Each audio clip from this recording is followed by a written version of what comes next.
হরে কৃষ্ণ। তো আন্তর্জাতিক কৃষ্ণ ভাবনামৃত সংঘ ইসকনের পক্ষ থেকে সবাইকে কৃষ্ণপ্রীতি ও শুভেচ্ছা জানাচ্ছি। এবং আজকের এই শ্রীমদ্ ভাগবতমের আমাদের যে অনলাইন ক্লাস আছে, সেই অনলাইন ক্লাসে সবাইকে স্বাগতম। আমরা শুরু করতে যাচ্ছি আমাদের স্পিরিচুয়াল অনলাইন ক্লাস। এবং আমরা বিশেষভাবে আজকে কুন্তী দেবীর কথা আলোচনা করছিলাম, এবং আজকে কুন্তী দেবীর কথায় দ্বিতীয় দিন আমরা আলোচনা করতে যাচ্ছি। সবাইকে আমাদের ইসকন বারাসাতের পক্ষ থেকে সুস্বাগতম। হরে কৃষ্ণ। ওম অজ্ঞানতিমিরান্ধস্য জ্ঞানাঞ্জনশলাকয়া চক্ষুরুন্মিলিतं येन তস্मै শ্রীগুরবে নমঃ। শ্রীচৈতন্যমনঃভীষ্টং স্থাপিतं येन ভূতলে স্বয়ং রূপ কদা মह्यं দদাতি স্বপদান্তিকं। বন্দেऽহং শ্রীগুরু শ্রীযুতপদকমलं শ্রীগুরূन् বৈষ্ণবাংশ্চ শ্রীরূপं সাগ্রজাतं সহগণ রঘুনাথাन्वितं तं সজীवं সাদ্বৈतं সবধূतं পরিজনসহিतं কৃষ্ণ চৈতন্য দেবম শ্রী রাধা কৃষ্ণ প্রদান সহগণ ললিতা শ্রী বিশাখা নিতাংশ্চ নমঃ বিষ্ণুপদায় কৃষ্ণ পৃষ্ঠায় ভূতলে শ্রীমতে ভক্তিবেদান্ত স্বামী নীতি নামিনে নমস্তে সরস্বতী দেবে গৌরবাণী প্রচারিণে নির্বিশেষ শূন্যবাদী পাশ্চাত্য দেশতারিণে। জয় শ্রীকৃষ্ণ চৈতন্য প্রভু নিত্যানন্দ শ্রী অদ্বৈত গদাধর শ্রীবাসাদি গৌর ভক্তবৃন্দ। হরে কৃষ্ণ কৃষ্ণ কৃষ্ণ হরে হরে, হরে রাম রাম রাম হরে হরে। তো আমরা গতকাল কুন্তী দেবীর যে শিক্ষা আমরা আলোচনা করেছিলাম, বিশেষভাবে কুন্তী দেবীর জীবনী আমরা আলোচনা করেছিলাম গতকাল। এবং কুন্তী দেবীর জীবনী থেকে আমরা দেখতে পেলাম কুন্তী দেবীর জীবনে কত রকমের দুঃখ এবং কুন্তী দেবীর জীবনে কত রকমের কষ্ট তিনি সহ্য করেছেন, তিনি উপলব্ধি করেছেন সেই সমস্ত দুঃখ, সহ্য, কষ্ট।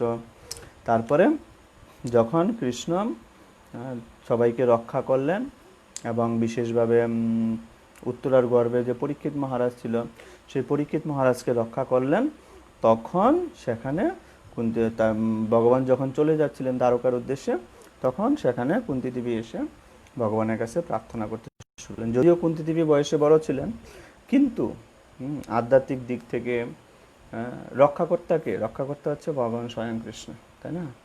তো কেউ কৃষ্ণকে চিনতে পারছে না, কিন্তু কুন্তী দেবী সেখানে কৃষ্ণকে চিনতে পারছেন। তো কুন্তী দেবী বিশেষভাবে আমরা গতদিন আলোচনা করেছি কেন জীব, এই জগতের জীব ভগবানকে চিনতে পারে না, বা ভগবান অন্তরেও আছেন, বাহিরেও আছেন, সর্বত্র ভগবান অবস্থান করছেন। তথাপি কেন জীব ভগবানকে দেখতে পারছে না বা ভগবানকে চিনতে পারছে না, কি কারণে দেখতে পাচ্ছে না বা চিনতে পারছে না, তাই না? এটাই হচ্ছে আমাদের আলোচনার বিষয়বস্তু। তো আমরা দেখেছি সেখানে তিনি উদাহরণ দিয়েছেন কেন দেখতে পাচ্ছে না, এবং তিনি তারপরে বলেছেন কারা কারা দেখতে পায় না, যারা মূঢ়, এবং যাদের সেইরকম কোনো জ্ঞান নেই, এবং যারা মায়াজালে আবদ্ধ। এই জগতে সবাইকে নাটকের দ্বারা মায়ের মতো আচরণ করছে, নাটকে যেরকম সবাই অভিনয় করছে। তো কুন্তী দেবী বলতে চাচ্ছেন এই জগতে সবাই নাটকের মতো অভিনয় করছে শুধু কেবলমাত্র, তাই না? তো আমরা 20 নম্বর শ্লোক থেকে আজকে বিশেষভাবে এই কুন্তী দেবীর স্তুতি আমরা আলোচনা করব। তো 20 নম্বর শ্রীমদ্ ভাগবতম প্রথম স্কন্ধ 8ম অধ্যায় শ্লোক নং 20। তো সেখানে বিশেষভাবে কুন্তী দেবী আলোচনা করছেন। কি আলোচনা করছেন? তথা পরমহংস নাম মুনি নাম অমলাত্মনাম ভক্তিযুগন বিধান অর্থম কথম পৈশ্যম হি স্ত্রিয়। তো এই শ্লোকটি এখানে যে আলোচনা হয়েছে, তথা পরমহংস নাম মুনি নাম অমলাত্মনাম ভক্তিযুগ বিধান অর্থম কথম পৈশ্যম হি স্ত্রিয়। এটি অত্যন্ত খুব সুন্দর একটা কথা এখানে কুন্তী দেবী বলেছেন, তথা পরমহংস নাম। তো এখন কুন্তী দেবী তিনি বিশেষভাবে আলোকপাত করতে চাচ্ছেন, বা কুন্তী দেবী এখানে বিশেষভাবে বুঝাতে চেয়েছেন, সেটা হচ্ছে যে তাহলে কারা ভগবানকে জানতে পারে। এর আগে আমরা দেখেছি তিনি বিশেষভাবে আলোকপাত করেছেন কারা কারা ভগবানকে জানতে পারে না। তো আজকে এখানে এই শ্লোকে তিনি বিশেষভাবে আলোকপাত করছেন কারা জানতে পারে, তথা পরমহংস নাম, যারা পরমহংস আছে তারা ভগবানকে জানতে পারে। দ্বিতীয় হচ্ছে মুনি নাম অমলাত্মা নাম, যারা মুনি আছে মুনিরা জানতে পারে। আজকে আমরা পরমহংস, মুনি, অমলাত্মা নাম, এই যে আধ্যাত্মিক স্তরের বিভিন্ন যে ডেজিগনেশন রয়েছে সেই ডেজিগনেশনগুলো আমরা বিস্তারিত আলোচনা করব। মুনি নাম এবং অমলাত্মা নাম, যারা অমলাত্মা নাম মানে হচ্ছে যারা তাদের আত্মাকে নির্মল করেছে, হ্যাঁ, অমল আত্মনাম, তারা ভগবানকে জানতে পারে এবং তাদের হৃদয়ে ভগবান প্রকাশিত হয়। কীভাবে প্রকাশিত হয়? ভক্তি যুগ বিধান অর্থম। ভগবান ভক্তি যুগের যে বিজ্ঞান, বিধান মানে হচ্ছে বিজ্ঞান, এই ভক্তি যুগ বিজ্ঞান রূপে তিনি সেখানে প্রকাশিত হন, তাই না? এবং তারপরে তিনি বলছেন কথম পশ্চিম হিস্ত্রীয়, এই বিষয়টি আমরা পরে আসছি কি বলতে চেয়েছে। তো তথা পরমহংস নাম মানে পরমহংসরা ভগবানকে জানতে পারে। তো পরমহংস না কারা, বা পরমহংস কাকে বলা হয় প্রকৃতপক্ষে? তো প্রকৃতপক্ষে যারা কৃষ্ণ কথা ছাড়া থাকতে পারেন না, বা যারা কৃষ্ণের ইচ্ছায় জীবনযাপন করেন, কেবল তাদেরকে পরমহংস বলে আখ্যায়িত করা হয়েছে। পরমহংস তারাই যারা কৃষ্ণের ইচ্ছায় জীবনযাপন করেন এবং কেবলমাত্র কৃষ্ণ কথা নিয়ে জীবনযাপন করেন, তাদেরকে প্রকৃতপক্ষে পরমহংস বলা হয়েছে। তো আমরা দেখতে পাই শিল প্রভুপাদ একজন পরমহংস ছিলেন, তাই না? প্রভুপাদ যখন ইউএসএতে এয়ারপোর্টে পৌঁছালেন, তখন প্রভুপাদকে নিয়ে যাওয়ার জন্য অনেক ভক্তরা উপস্থিত হয়েছে। ইউএসএর মতো একটি জায়গায়, সেখানে প্রভুপাদের সমস্ত ওয়েস্টার্ন শিষ্যরা তারা প্রভুপাদকে দণ্ডবত প্রণাম করছে। ইউএসএ এয়ারপোর্টে এরকম দণ্ডবত প্রণাম করা একজন সাধু সন্ন্যাসীকে ইউএসএর লোকজন কোনোদিন সেটা দেখেনি, হ্যাঁ। এবং তখন একজন সাংবাদিক এসে উপস্থিত হলেন। উপস্থিত হয়ে সাংবাদিক শিল প্রভুপাদকে জিজ্ঞাসা করছেন যে আপনি যে একজন ভারতীয় হয়ে বা ভারতীয় সন্ন্যাসী হয়ে পাশ্চাত্যের যুবকেরা, পাশ্চাত্য মহাদেশের যুবকেরা আপনাকে এভাবে প্রণাম করছে, দণ্ডবোধ করছে, আপনার নিশ্চয়ই অনেক প্রাউড ফিল হচ্ছে, বা আপনার মনে নিশ্চয়ই অনেক আনন্দ ফিল হচ্ছে। শিল প্রভুপাদ উত্তরে বলছেন যে প্রকৃতপক্ষে তারা প্রণামটি করছে, কিন্তু কৃষ্ণ আমাকে পাঠিয়েছেন তাদের এই প্রণামটি কৃষ্ণের কাছে পৌঁছে দেওয়ার জন্য। আমি অ্যাজ এ সার্ভেন্ট হয়ে তাদের প্রণামটা আমি কৃষ্ণের কাছে পৌঁছে দিচ্ছি। আমি কৃষ্ণ থেকে দায়িত্ব নিয়ে এসেছি, তাদের সমস্ত ভালো ভগবত চিন্তা সম্পন্ন যে সমস্ত গুণ রয়েছে সেই সমস্ত গুণগুলো ভগবানের কাছে পৌঁছে দেওয়ার জন্য আমি দায়িত্ব নিয়েছি। তো অত্যন্ত সুন্দরভাবে তিনি একজন, আমরা দেখতে পাই যে একজন যারা পরমহংস স্তরে আছে তাদের সমস্ত কিছু কৃষ্ণ ভাবনাময়। তারা কৃষ্ণকে ছাড়া কখনো চিন্তাও করতে পারেন না। তারা ঘুমাতে গেলেও কৃষ্ণ, খেতে গেলেও কৃষ্ণ, জেগে থাকলেও কৃষ্ণ। তো একদা কি হয়েছে, পুরীতে যখন এরকম রথযাত্রা হতো, তো রথযাত্রার সময় রথ পুরী জগন্নাথ মন্দির থেকে মাসির বাড়িতে যেত। তো মাঝখানে জগন্নাথ মন্দির থেকে মাসির বাড়ির মাঝখানে ছিল ভক্তিবিনোদ ঠাকুরের বাড়ি রয়েছে। তো ভক্তিবিনোদ ঠাকুর তখনকার সময় তিনি কেদারনাথ নামে পরিচিত ছিলেন, কেদারনাথ দত্ত, এবং ব্রিটিশ ভারতীয় আন্দোলনে সেই সময়ে 3 জন ম্যাজিস্ট্রেটের মধ্যে একজন ছিলেন, এত প্রভাবশালী ম্যাজিস্ট্রেট ছিলেন তিনি। তো পুরী রথযাত্রার মাঝপথে ভক্তিবিনোদ ঠাকুরের বাড়ি পড়ত। তো রথযাত্রা শুরু হয়েছে, রথ যখন জগন্নাথ মন্দির থেকে যাবে, শুরু হবে, ঠিক ভক্তিবিনোদ ঠাকুরের বাড়ির সামনে এসে রথটি বন্ধ হয়ে যায়। আর যখন রথটি বন্ধ হয়ে যায় তখন সবাই অবাক হয়ে গেছে, অনেক টানাটানি করছে, রথ যাচ্ছে না ওখান থেকে। তো সবাই, বাড়ির সবাই রথযাত্রা দর্শন করতে যাচ্ছে, জগন্নাথকে দর্শন করতে যাচ্ছে। বাড়ির সামনে রথ এসে দাঁড়িয়ে আছে না, এজন্য ভগবানকে দর্শন করতে যাচ্ছে। তখন ভক্তিবিনোদ ঠাকুরের স্ত্রী তিনি চিন্তা করলেন, তখন ভক্তিবিনোদ ঠাকুরের একটি নতুন সন্তান হয়েছে, ছোট বালক এবং ছোট ছোট সন্তান। তখন ভক্তিবিনোদ ঠাকুরের স্ত্রী চিন্তা করলেন কি, যে এই সন্তানটিকে তাহলে জগন্নাথ দর্শন করিয়ে নিয়ে আসেন। আর সেই সন্তানটির নাম কি ছিল? ভক্তি সিদ্ধান্ত সরস্বতী ঠাকুর প্রভুপাদ। তো ভক্তিবিনোদ ঠাকুরের স্ত্রী তিনি ছিল ভক্তি সিদ্ধান্ত সরস্বতী ঠাকুর প্রভুপাদকে ছোট অবস্থায় বালক তাকে কুলে করে নিয়ে জগন্নাথ দর্শন করতে গেছেন। আর যখনই জগন্নাথ দর্শন করতে গিয়েছেন, জগন্নাথের মালা সরাসরি ছিল ভক্তি সিদ্ধান্ত সরস্বতী ঠাকুর প্রভুপাদের গলায় পড়ে গেল। এজন্য বলছেন যে ভগবান কিভাবে পরমহংসদের কৃপা করেন। বিশেষ করে এখানে আলোচনা করছেন কুন্তী দেবী কি করে পরমহংসদের তিনি কৃপা করেন। এইভাবে তিনি পরমহংসদের কৃপা করেন। মালা পড়েছে এবং সবাই অবাক হয়ে তাকিয়ে আছে। এই শিশুর উপরে জগন্নাথ থেকে অটোমেটিক মালা পড়ে গেল। এই শিশুটা নিশ্চয়ই কোনো ব্যক্তিত্বশালী শিশু। এবং ভক্তিবিনোদ ঠাকুর তখন বুঝতে পারলেন এই শিশুটা কোনো সাধারণ শিশু নয়, এবং তখন রথ আবার যেতে শুরু করলো। পরমহংসদের কৃপা করার জন্য ভগবান যে কোনো অবস্থায় রিস্ক নিতে প্রস্তুত আছেন, তাই না?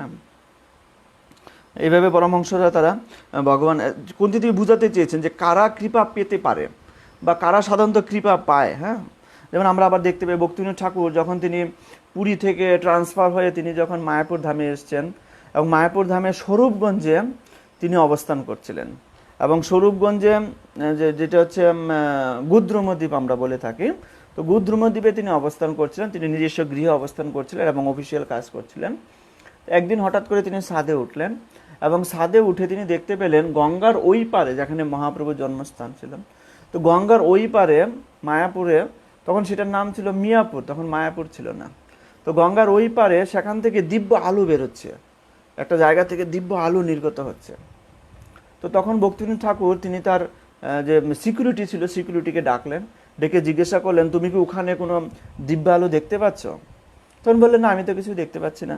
তখন তার সন্তান ছিল ভক্তিসিদ্ধান্ত সরস্বতী ঠাকুর প্রভুপাদকে তিনি রাখলেন, ডেকে জিজ্ঞাসা করলেন তুমি কি সেখানে দিব্য আলো দেখতে পাচ্ছ? তখন ছিল ভক্তিসিদ্ধান্ত সরস্বতী ঠাকুর প্রভুপাদ, তিনি বললেন যে হ্যাঁ আমিও দেখতে পাচ্ছি। তখন ভক্তিবিনোদ ঠাকুর নির্বাচন করলেন যে এটি হচ্ছে মহাপ্রভুর জন্মস্থান। এবং যখন তিনি এখানে আসলেন, আসার পরে দেখতে পেলেন যে এখানে অদৃশ্য অবস্থায় দিব্য হরিনাম কীর্তন হচ্ছে, সবসময় এখানে কীর্তন হচ্ছে, সবাই শুনতে পাচ্ছে না, কিন্তু ভক্তিবিনোদ ঠাকুর এবং ভক্তিসিদ্ধান্ত সরস্বতী প্রভুপাদ তারা দুজন শুনতে পাচ্ছেন। তো এই যে পরম অংশ স্তরে যারা রয়েছেন তারা দিব্য অবস্থায় ভগবানের দর্শন করতে পারেন।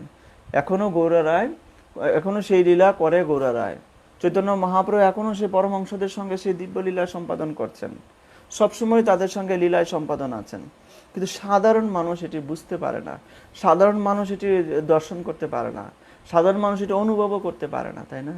তারপরে ভক্তিবিনোদ ঠাকুর সেই মিয়াপুরের নাম চেঞ্জ করে তিনি সেটাকে মায়াপুর রাখেন, তাই না? তো এই সমস্ত পরম অংশদের যখন দর্শন হয়, এই সমস্ত পরম অংশদের দর্শনই জীব পবিত্র হয়ে যায়। এটি একটি মাহাত্ম্য যে পরম অংশদের যদি দর্শন করা হয়, তাদের কাছ থেকে শ্রবণ করা হয়, তৎক্ষণাৎ জীব কি হয়ে যায়, সমস্ত পাপ থেকে মুক্ত হয়ে যায় এবং ভগবানের প্রতি আকৃষ্ট হয় এই সমস্ত পরম অংশদের দর্শন করার পর। তারপরে কুন্তী দেবী বলছেন মুনি নাম, যারা মুনি রয়েছে, যারা মুনি নাম মানে হচ্ছে মুনি কারা, ঋষি কারা বা মুনি কারা প্রকৃতপক্ষে? ঋষি হচ্ছেন যারা হচ্ছে ভাগবতম থেকে কোনো কিছু আবিষ্কার করছেন, সাপোজ, বা ঋষি হচ্ছে যারা বেদ থেকে কোনো কিছু আবিষ্কার করছেন, যেমন ম্যাথামেটিক্স আবিষ্কার, ম্যাথামেটিক্স কে আবিষ্কার করেন? কপিল মুনি আবিষ্কার করেন। এই যে ম্যাথামেটিক্স তিনি আবিষ্কার করেন বেদ থেকে, তিনি একজন ঋষির মতো আচরণ করেছেন। যেমন দেবর্ষি নারদ ঋষি, তিনি পঞ্চরাত্রিক বিধি সৃষ্টি করেন বেদ থেকে, এবং কি করে বিগ্রহ সেবার মাধ্যমে জীব উপকৃত হতে পারে, বিগ্রহ সেবার মাধ্যমে সরাসরি কীভাবে ভগবানের কৃপা পেতে পারে, এই পঞ্চরাত্রিক বিধির মাধ্যমে তিনি তৈরি করেন। এই জন্য তার নাম হচ্ছে দেবর্ষি, ঋষি। তো এরকম অনেক ঋষি আছেন, যেমন আমরা দেখতে পাই ব্যাসদেবকে ঋষি বলা হয়। কেন? কারণ তিনি পুরো বেদ থেকে শ্রীমদ্ ভাগবতমকে, মানে বেদের থেকে রস বা পুরো বন থেকে তিনি সুপক্ষ আমগুলো পেরে নিয়ে এসছেন, তাই না? সমস্ত বেদকে তিনি নির্দেশ করে শ্রীমদ্ ভাগবতম রচনা করেছেন এই জগতের কল্যাণের জন্য। তো যারা কিছু ইনভেন্ট করেন বা যারা কিছু আবিষ্কার করেন তাদেরকে ঋষি বলা হয়। আর মুনি কাদেরকে বলা হয়? মুনি বলা হয় যারা দার্শনিক বা ফিলোসোফার। সাপোজ বিভিন্ন জন বিভিন্ন কিছু আবিষ্কার করেছে, এখন বিভিন্ন জন যা কিছু আবিষ্কার করেছে তার থেকে মেন জিনিসগুলো নিয়ে জগৎ জীবের কল্যাণের জন্য প্রদান করা হবে। তো মুনিরা কি করেন? সমস্ত ঋষিদের যা কিছু ইনভেন্ট হয়েছে বা যা কিছু তারা আবিষ্কার করেছেন সব কিছু তারা অধ্যয়ন করেন, কষ্ট স্বীকার করেন। অধ্যয়ন করা সহজ নয়, বেদ উপনিষদ মহাভারত সমস্ত কিছু অধ্যয়ন করা, সমস্ত শাস্ত্রকে অধ্যয়ন করা, এটা একটা কঠিন তপস্যা এবং কঠিন ব্রতও বটে। তো সব কিছু তারা অধ্যয়ন করেন, অধ্যয়ন করে যেগুলো জীবের জন্য প্রয়োজন, যেগুলো জীবের জন্য খুব একান্ত প্রয়োজন, সেই সমস্তগুলো তারা জীবের কল্যাণের স্বার্থে প্রদান করেন। যেগুলো প্রয়োজন নেই বা জীব বুঝতে পারবে না বা যেটার মধ্যে তারা দ্বন্দ্বে ভোগ করবে, তখন সেগুলো তারা প্রদান করেন। এটাকে বলে মুনি, মুনিদের কাজ আলাদা। তো যেমন মুনি হচ্ছে সুখদেব গোস্বামী, গ্রেট ফিলোসোফার। তো আমরা একটু বিষয়ে আলোচনা করব, সেটা হচ্ছে জাগতিক মুনি আর আধ্যাত্মিক মুনিদের মধ্যে পার্থক্য। জাগতিক যারা বা জাগতিক শিক্ষক, সাপোজ যেমন জাগতিক শিক্ষক যেমন সক্রেটিস, সক্রেটিসের স্টুডেন্ট কে ছিল? প্লেটো। প্লেটোর স্টুডেন্ট কে ছিল? এরিস্টটল। এখন সক্রেটিস একটা মতবাদ তিনি দিয়েছেন, প্লেটো তার স্টুডেন্ট এসে বলছেন এই মতবাদে একটু ভুল আছে, একটু সমস্যা আছে, এই মতবাদটা চেঞ্জ করে এইভাবে করতে হবে। প্লেটো আবার আলাদা একটা মতবাদ দিয়েছেন, আবার প্লেটোর মতবাদটি চেঞ্জ করে আবার এরিস্টটল বলছেন না এই মতবাদে আরেকটু ব্যাপার আছে, এটাতে এটি অ্যাড করতে হবে, এই জিনিসটা বাদ দিতে হবে। এরিস্টটল আবার আরেকটি মতবাদ দান করেছেন, তাই না? তো জাগতিক ছাত্র শিক্ষকেরা কি করে? চেঞ্জ করে ফেলে, জাগতিক পরম্পরা তারা চেঞ্জ করে, কিন্তু যেটা আধ্যাত্মিক পরম্পরা বা আধ্যাত্মিক দর্শন কখনো চেঞ্জ হয় না। যেমন আলোচনা হচ্ছে মুনিদের ব্যাপার, ঋষিরা যে সমস্ত কিছু ইনভেন্ট করলো, মুনিরা কিন্তু সেটা চেঞ্জ করেন না। মুনিরা কি করেন? যার জন্য যেটা প্রয়োজন, অ্যাজ এ ডক্টরের মতো, ডাক্তার যেরকম যে রোগীর জন্য যেটা প্রয়োজন, যাকে রাতে রুটি খেতে বলবে সে রুটি খাবে, যাকে রাতে দুধ খেতে বলবে দুধ খাবে, ঠিক যার জন্য যেটা প্রয়োজন মুনিরা সেটা প্রদান করেন তাকে, জীবের দুঃখ অনুসারে। তো কলিযুগে এই জীবের জন্য ভাগবতম হচ্ছে সর্বশ্রেষ্ঠ শাস্ত্র। একমাত্র ভাগবতমের মাধ্যমে জীব ভগবানের কাছে ফিরে যেতে পারবে। সেই জন্য বিশেষ মুনি শুকদেব গোস্বামী তিনি কেউ করেছেন, এই সমস্ত ভাগবতম তিনি জুস সবাইকে প্রদান করেছেন। কোথায়? গঙ্গার পারে, সেখানে পরীক্ষিত মহারাজ রয়েছেন, সেখানে আরও নারদ মুনি, ব্যাসদেবের মতো মহান মহান ঋষিরা রয়েছেন, ভৃগু মুনি, পরাশর মুনি, বড় বড় মুনিরা সেখানে উপস্থিত হয়েছেন। এই ৮৮,০০০ মুনি সেখানে উপস্থিত হয়েছেন, তাই না? তাদের মধ্যে সেটি পরিবেশন করেন। তার মানে আধ্যাত্মিক গুরু শিষ্য সেখানে কোনো চেঞ্জ নেই, কিন্তু জাগতিক কি হয়? গুরু শিষ্য চেঞ্জ হয়ে যায়, তাই না? সেখানে কিছু চেঞ্জ হয়ে যায়। তো আরেকটা বিষয়, সুখদেব গোস্বামী এবং শ্রুত গোস্বামী তারা সমস্ত শাস্ত্র অধ্যয়ন করেছেন। একটা প্রশ্ন আসছিল না যে তারা এত শাস্ত্র কেন অধ্যয়ন করেছেন, বা এত শাস্ত্র অধ্যয়ন করার প্রয়োজন কি ছিল? শৌনক আদি ঋষিরা প্রশ্ন করেছিল কেন এত শাস্ত্র অধ্যয়ন করেছেন। প্রকৃতপক্ষে একদিক থেকে তারা এই শাস্ত্র অধ্যয়ন করে তারা হৃদয়ে আনন্দ পেয়েছেন, দ্বিতীয়ত জগৎজীবের কল্যাণের জন্য তারা শাস্ত্র অধ্যয়ন করেছেন। হ্যাঁ, যেমন মুনিদের আরেকটি কাজ আমরা বলবো, সেটা হচ্ছে যেমন শ্রীমদ্ ভাগবতমের ৬ষ্ঠ স্কন্ধের প্রথম অধ্যায়ে, যেমন শ্রীমদ্ ভাগবতমের ৫ম স্কন্ধে, সবার লাস্ট স্কন্ধে, লাস্ট অধ্যায়ে, সেখানে পরীক্ষিত মহারাজকে নরকের বর্ণনা শোনানো হয়েছে। যেমন কিছুদিন আগে আমাদের অর্কপ্রভু নরকের বর্ণনা দিলেন। তো নরকের বর্ণনা করা হয়েছে ঠিক ৬ষ্ঠ স্কন্ধের প্রথম অধ্যায়ে। সেখানে পরীক্ষিত মহারাজ প্রশ্ন করেছেন যে যদি জীব এরকম পাপের ফল ভোগ করতে গিয়ে নরকে এত কষ্ট পাচ্ছে, এরকম কঠিনভাবে কষ্ট ভোগ করছে, এত যন্ত্রণা ভোগ করছে জীব, তাহলে জীবের জন্য সবচেয়ে সহজ উপায় কি? মুক্তির সবচেয়ে সহজ উপায়টি কি? মুক্তির উপায়টি কি? এই যন্ত্রণা থেকে জীব কিভাবে মুক্তি পেতে পারে? পরীক্ষিত মহারাজ প্রশ্ন করছেন কাকে? শুকদেব গোস্বামীকে শ্রীমদ্ ভাগবতমে। এই নরকের বর্ণনা শোনার পরে তিনি আতঙ্কে হয়ে গেছেন যে কি করে জীব এই কষ্ট থেকে মুক্ত হতে পারে। তখন শুকদেব গোস্বামী তিনি উত্তর দিলেন যে প্রায়শ্চিত্ত করার মাধ্যমে জীব এই কষ্ট থেকে মুক্ত হতে পারে। কিন্তু পরীক্ষা বলছেন না, প্রায়শ্চিত্ত করার মাধ্যমে কোনোভাবেই জীব এইরকম দুঃখ, এরকম কষ্ট থেকে মুক্ত হতে পারে না। যেমন তিনি একটা উদাহরণ দিলেন, যেমন বাঁশ গাছ। যারা বাঁশ গাছ দেখেছেন, বাঁশ কেটে নিবেন কিন্তু গোড়া থেকে আবার বাঁশ উঠতে শুরু করবে, ঠিক কি না? তো জীবের মধ্য থেকে যতই প্রায়শ্চিত্ত ভোগ করুক না কেন, যতই নরক যন্ত্রণা ভোগ করুক না কেন জীব, কিন্তু জীবের হৃদয়ে যে বীজ রূপে যে পাপ রয়েছে, সেই পাপের প্রভাব থেকে তো জীব মুক্ত হতে পারছে না। সেই পাপ থেকে জীব মুক্ত হতে পারছে না। তার মধ্যে তো অঙ্কুরিত অবস্থায়, বীজ অবস্থায় পাপ রয়েছে। যতই সে শাস্তি ভোগ করুক না কেন, সে তো পাপের যন্ত্রণা তাকে ভোগ করতে হচ্ছে। তাহলে আমি এটা মানতে রাজি না যে প্রায়শ্চিত্ত করার মাধ্যমে জীব সেই সমস্ত কিছু থেকে মুক্ত হবে, সমস্ত দুঃখ থেকে মুক্ত হবে। একদিক থেকে দুঃখ থেকে মুক্ত হচ্ছে, আবার অন্য দুঃখে, জন্ম মৃত্যু দুঃখে পতিত হচ্ছে, আবার দুঃখে যাচ্ছে। কি করে? যেমন বাঁশ গাছ কেটে ফেলার পরও আবার বাঁশ জন্ম হচ্ছে। কি করে সে মুক্ত হচ্ছে জীব? তখন শুকদেব গোস্বামী বললেন, পরীক্ষিত মহারাজ তো খুব ইন্টেলিজেন্ট স্টুডেন্ট আছে, তো তিনি ব্যাসদেব থেকে যে ভাগবতম শ্রবণ করেছিলেন, সেই ভাগবতমে এটার কারেক্ট আনসার ছিল না। তখন তিনি অন্য একজন থেকে অন্য একটি কাহিনী শ্রবণ করেছিলেন, সেটা হচ্ছে অজামিলের কাহিনী। সে অজামিলের কাহিনীটি তিনি এই ভাগবতমে ঢুকিয়েছেন শুকদেব গোস্বামী। এই জন্য he is a great philosopher Shukdev Goswami. এই অজামিলের কাহিনীর মাধ্যমে তিনি ভগবানের নামের মাহাত্ম্য প্রকাশ করেছেন এই জগতে। ভগবানের নামের মাধ্যমে কি করে জীব সমস্ত পাপের বীজ থেকে মুক্ত হতে পারে, কোটি কোটি জন্মের পাপ থেকে সে মুক্ত হতে পারে ভগবানের নাম করার মাধ্যমে। এটি হচ্ছে শ্রেষ্ঠ মুনিদের কাজ। তারা জগৎ জীবের কল্যাণের জন্য সমস্ত শাস্ত্র অধ্যয়ন করেন এবং তাদেরকে সেটি প্রদান করেন। তো কুন্তী দেবী বলছেন, এক তো পরমহংসরা, তারা ভগবানের কৃপা পেতে পারে, ভগবত বিজ্ঞান লাভ করতে পারে, ভক্তিযুগ তাদের হৃদয়ে প্রবেশ হয়। অন্যটা হচ্ছে মুনি যারা আছে, মুনিরা তারাও এই ভগবত বিজ্ঞান লাভ করতে পারে। এখন মুনিদের থেকে কি করে উপকৃত হতে পারে জীব? মুনিদের কাছ থেকে ভগবানের কথা শ্রবণ করার মাধ্যমে জীব উপকৃত হতে পারে। পরমহংসদের থেকে কি করে উপকৃত হয়? পরমহংসদের দর্শন করা মাত্রই উপকৃত হয়, আর মুনিদের থেকে শ্রবণ করার মাধ্যমে তারা উপকৃত হয়। আর 3 নম্বর পয়েন্ট বলেছেন কুন্তী দেবী, সেটা অমল আত্মনাম। তো অমল আত্মনাম কথাটি বিশেষভাবে তাৎপর্যপূর্ণ।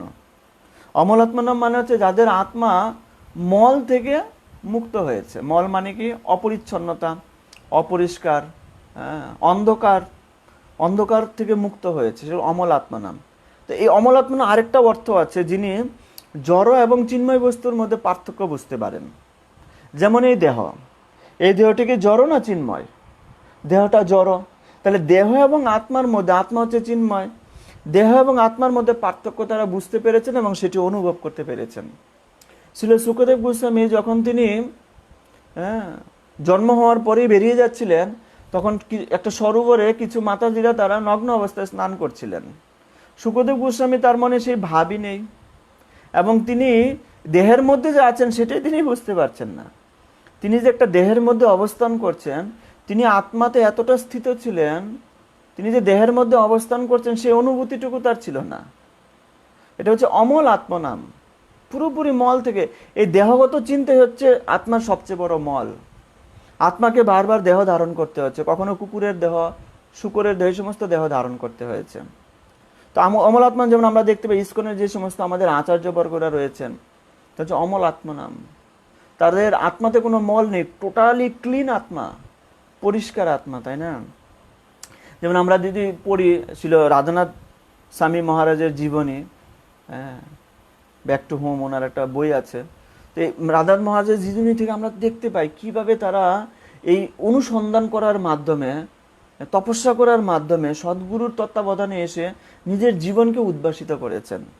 তারপর আমরা দেখতে পাইছিল ভক্তিচারু স্বামী মহারাজের, গুরু মহারাজের ক্ষেত্রে তিনি জার্মান গিয়েছিলেন, সেখানে গিয়ে তিনি অনুপ্রাণিত হয়েছেন ভারতীয় সংস্কৃতির প্রতি।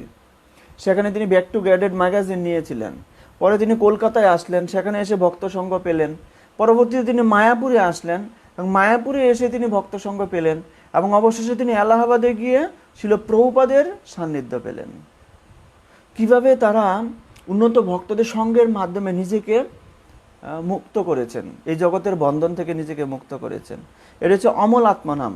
যারা জড় এবং চিন্ময় বস্তুর পার্থক্যের মাধ্যমে এই জগতের বন্ধন থেকে নিজেকে মুক্ত করেছেন, এদেরকে বলা হয় অমল আত্মনাম।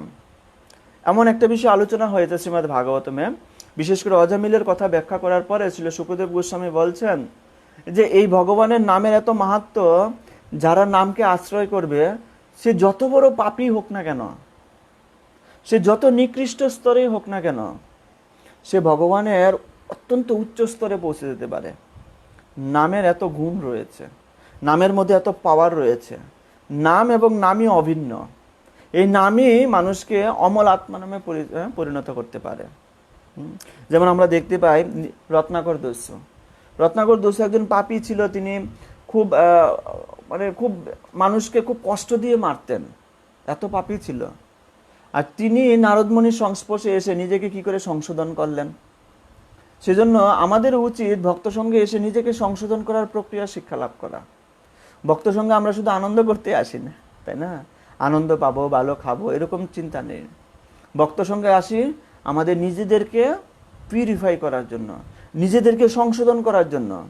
ভক্ত সঙ্গে এসে যদি কেউ দ্বন্দ্বে লিপ্ত হয়, ভক্ত সঙ্গে এসে যদি কেউ বিভিন্ন সমস্যায় জর্জরিত হয় এবং বিভিন্ন সমস্যাকে নিয়ে টানতে থাকে, তাহলে বুঝতে হবে ভক্ত সঙ্গ থেকে সে উপকৃত হচ্ছে না। এই ভক্ত সঙ্গের মাধ্যমে জীবন, আজকে এই বিষয়ে আমরা আলোচনা করব, জীবনের এত সমস্যা কেন, বা পঞ্চপাণ্ডবদের জীবনে এত সমস্যা কেন, এই বিষয়ে বিস্তারিত আলোচনা আজকে রয়েছে। তো রত্নাকর দস্যু যেভাবে নারদমুনির ইনস্ট্রাকশনে, নারদমুনির সঙ্গে প্রভাবে তিনি নিজেকে অমল আত্মনামে পরিণত করেছেন, ঠিক আমাদেরও উচিত ভক্তের সঙ্গে এসে নিজেকে সংশোধন করা, তাই না? আর যতক্ষণ পর্যন্ত আমাদের এই জড় জগতের প্রতি আকাঙ্ক্ষা থাকবে, জড় বিষয়ের প্রতি আমাদের মনোনিবেশ থাকবে, ততক্ষণ পর্যন্ত আমরা অমল আত্মা নামে পৌঁছাতে পারবো না, আমরা চিন্ময় বস্তুকে বুঝতেই পারবো না, অনুভব করতে পারবো না। তাহলে ভগবান হচ্ছেন চিন্ময়, সেই চিন্ময় বস্তুকে বুঝতে হলে আমাদেরকে আগে জড় বস্তুর মায়া থেকে মুক্ত হতে হবে, তাই না? এজন্য কুন্তিদেবী বলছেন 3 ধরনের যারা মহাত্মা রয়েছে তারা কি ভগবানের কৃপা লাভ করতে পারেন, বিশেষ কৃপা লাভ করতে পারেন। কারা কারা? এক হচ্ছে পরমহংসরা, আমরা আলোচনা করেছি। দ্বিতীয় হচ্ছে যারা হচ্ছে মুনি নাম, যারা মুনি তারা। আর তৃতীয় হচ্ছে অমল আত্মনাম তারা। এই 3 ধরনের মানুষ কুন্তিদেবী বলছেন তারা ভগবানের যে ভক্তিযুগের যে বিজ্ঞান তারা উপলব্ধি করতে পারে।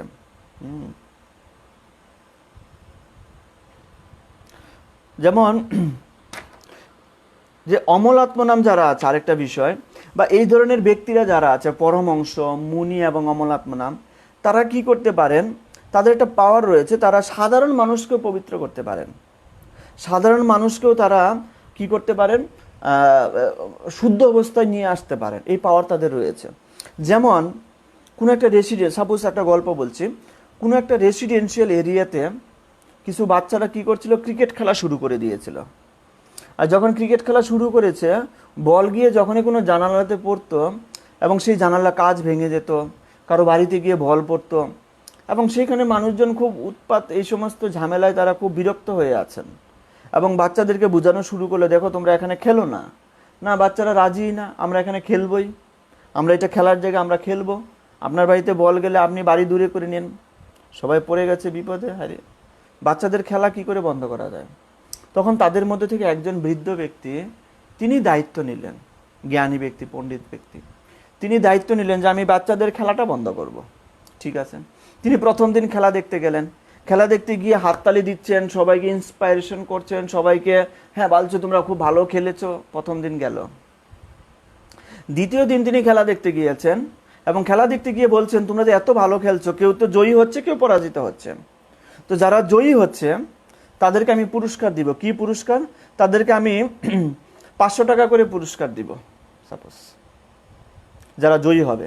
তো তারা আরও বেশি উদ্যমী হলো জয়ী হওয়ার জন্য, এবং জয়ী হওয়ার জন্য তারা খুব প্রাণপণ দিয়ে আরও খেলতে শুরু করলো, তারা খেলার প্রতি আরও মনোযোগী হলো। একদল জয়ী হলো, তিনি তাদেরকে 500 টাকা দিলেন। পরের দিন আবার খেলা শুরু হলো, তিনি খেলা দেখতে আসলেন, তিনি বলছেন হ্যাঁ আজকে আমি 500 টাকা দিব যারা জয়ী হবে। তারা এইভাবে টাকার লোভে পড়ে তারা এখন খুব মনোযোগ দিয়ে খেলা করছে এবং তারা খুব সিনসিয়ার হয়ে খেলছে। 500 টাকা দিলেন। চতুর্থ দিন তিনি আবার খেলা দেখতে আসলেন, সেদিন এসে বলছেন দেখুন আজকে আমার কাছে এত টাকা নেই, আমি আজকে 200 টাকা দিতে পারবো, 500 টাকা দিতে পারবো না, যিনি জয়ী হবে তাকে 200 টাকা দিব। বলছে ঠিক আছে 200 টাকাই দিন। তো তারা খেললো, খুব নিয়ম মাফিক তারা খেলাধুলা করলো এবং খুব সতর্কতার সহিত সচেতনতা নিয়ে তারা খেলাধুলা করলো। খেলা শেষে তিনি 200 টাকা দিলেন। পঞ্চম দিন তিনি যখন সেখানে উপস্থিত হলেন, সেদিন তিনি বলছেন দেখো আজকে আমার কাছে টাকা নেই, আমি টাকা দিতে পারবো না, যে জয়ী হবে আমি কোনো টাকা তাকে দিতে পারবো না। তখন বাচ্চারা বলছে দেখুন আপনি আমাদেরকে প্রতিদিন টাকা দেন, যে জয়ী হয় তাকে টাকা দেন, আমরা এত কষ্ট করে খেলি, আপনি টাকা দিবেন না কেন? বলছে আমি টাকা দিতে পারবো না। বলছে আপনি টাকা না দিলে তাহলে আমরা খেলবো না, এখানে আমরা খেলা বন্ধ করে দিচ্ছি, আমরা এত কষ্ট করে খেলবো আর আপনি আমাদেরকে টাকা দিতে পারবেন না। তখন তারা রেগে খেলা ছেড়ে চলে গেল। দেখুন প্রথমে যখন যেদিন তারা খেলতে আসছে, তারা কি টাকার লোভে খেলতে আসছিল? আনন্দের জন্য খেলতে আসছিল। পরবর্তীতে তাদের মধ্যে টাকার লোভ ঢুকানো হয়, পরবর্তীতে যখন টাকা দেওয়া বন্ধ হয়ে যায় তখন তারা সেখান থেকে খেলা বন্ধ করে। এটা একটা ব্যাপার, এই জগতে মানুষ ভগবত ভজন করার জন্য আসে, কিন্তু পরবর্তীতে অন্য কোনো লোভে পরিণত হয় মানুষের জীবন। তো যারা মুনি নাম পরমহংস, তারা কি করেন, তারা কৌশলে জীবকে ভববন্ধন থেকে মুক্ত করতে পারেন, তাদের চেতনার মাধ্যমে, কৌশলের মাধ্যমে। শিল প্রভুপাদ আমরা দেখতে পেয়েছি কত কৌশলতা অবলম্বন করেছিলেন। শিল প্রভুপাদ যখন পাশ্চাত্যে প্রচার করছিলেন, তখন গিরিরাজ মহারাজ, যিনি ইস্কনের এখন বর্তমানে গিরিরাজ স্বামী মহারাজ, তিনি যখন ইস্কনে জয়েন করেন তখন সমস্ত পাশ্চাত্যে একটা আলোড়ন সৃষ্টি হয়েছিল। কারণ গিরিরাজ মহারাজের বাবা ছিলেন বিশাল ধনী লোক, পাশ্চাত্য জগতে বিশাল ধনী লোক তার পিতা, এবং তার পিতা খুব এ বিষয়ে ওরিড আছেন, খুব চিন্তিত রয়েছেন। এবং এত বড় ধন সম্পদের মালিক, তার সন্তান এখানে এই কৃষ্ণ ভক্তিতে যুক্ত হয়েছেন, ইসকনে যুক্ত হয়েছেন, সবাই এটা আলোকিত হয়ে গেছে। এবং আমরা দেখতে পাচ্ছি জর্জ হ্যারিসনের মাধ্যমে শিল প্রভুপাদ কিভাবে প্রচার করেছেন। সেজন্য যারা মুনি, পরমহংস এবং অমল আত্মনাম, তারা বিভিন্ন কৌশলের মাধ্যমে জীবকে উদ্ধার করার জন্য তারা কোনো কোনো কৌশল অবলম্বন করে থাকেন। তো কি কৌশল অবলম্বন করে থাকেন? জীবের মধ্যে ভক্তি যুগ বিধান অর্থনাম। তো কুন্তিদেবী বোঝাতে চেয়েছেন এই 3 ধরনের ব্যক্তি যারা আছেন, মহাত্মা যারা আছেন, তারা ভক্তিযুগের বিজ্ঞান লাভে সমর্থ। এখন প্রশ্ন হতে পারে ভক্তিযুগের বিজ্ঞানটা কি? ভক্তিযুগ বিধান অর্থনাম, এই যে ভক্তিযুগের বিজ্ঞান সেটা কি? যেমন আমরা দেখতে, এই ভক্তিযুগের বিজ্ঞান মানে হচ্ছে ভগবানের বিশেষ কৃপা। যেমন বলরাম, প্রকৃতপক্ষে এই যে আলোচনা স্টার্ট হয়েছিল কাকে দিয়ে শুরু হয়েছিল? সুত গোস্বামীর যিনি পিতা ছিল তাকে দিয়ে শুরু হয়েছিল। বলরাম সেখানে যখন উপস্থিত হলেন, তিনি বলরামকে দেখে দাঁড়াননি, তখন বলরাম তাকে ওখানেই একটা গাছের আঘাতে তাকে মেরে ফেলেন। তখন সমস্ত মনীষীরা বলছে আমাদেরকে এখন তাহলে ভাগবত কথা কে শোনাবে, আমাদেরকে ভগবানের কথা কে শোনাবে? তখন বলরাম বলছিলেন যে তার সন্তান সুত গোস্বামী, তিনি তোমাদেরকে এই কথা শ্রবণ করাবেন। তাহলে দেখুন সুত গোস্বামী তিনি কি করে ভগবানের বলরামের কৃপা লাভ করেছেন? এটা হচ্ছে ভক্তি যুগল বিজ্ঞানম, ভগবানের বিশেষ কৃপা লাভ করা। সুত গোস্বামী তিনি সুখদেব গোস্বামী থেকে কৃপা লাভ করেছেন। এই জন্য ভাগবতে বলছেন সুত সুত মহাভাগ, আপনি অত্যন্ত ভাগ্যবান, কৃপাবান। কি করে কৃপা লাভ করেছে? যেমন ফলওয়ালি আমরা কৃষ্ণলীলায় দেখি, ফলওয়ালি কিভাবে কৃষ্ণ থেকে কৃপা লাভ করেছিলেন। ব্যাসদেব কি করে নারদ মুনির মাধ্যমে কৃপা লাভ করলেন, আমরা আগে আলোচনা করেছি। তো ভগবান যে সরাসরি সবসময় কৃপা দিবেন এরকম ব্যাপার নেই। ভগবান কখনো কখনো তার ভক্তের মাধ্যমে কৃপা দেন, আর কখনো কখনো তিনি নিজে স্বয়ং আবির্ভূত হন। এখন কোন সময় তিনি ভক্তের মাধ্যমে কৃপা করবেন আর কোন সময় তিনি নিজে স্বয়ং আবির্ভূত হবেন, এটি বোঝা মুশকিল আছে। সেই জন্য কৃপা যে শুধু কেবলমাত্র আমাকে ভগবানই করবে এরকম চিন্তা করা আমাদের উচিত নয়। কখনো কখনো তিনি ভক্তের মাধ্যমে কৃপা করেন, সেই ভক্তের মাধ্যমে কৃপাটা আমাদের উপলব্ধি করতে হবে। ভক্তের মাধ্যমে আমরা যে কৃপা পাচ্ছি সেটাও যে অভিন্নভাবে ভগবানের কৃপা, সেটা গ্রহণ করা উচিত।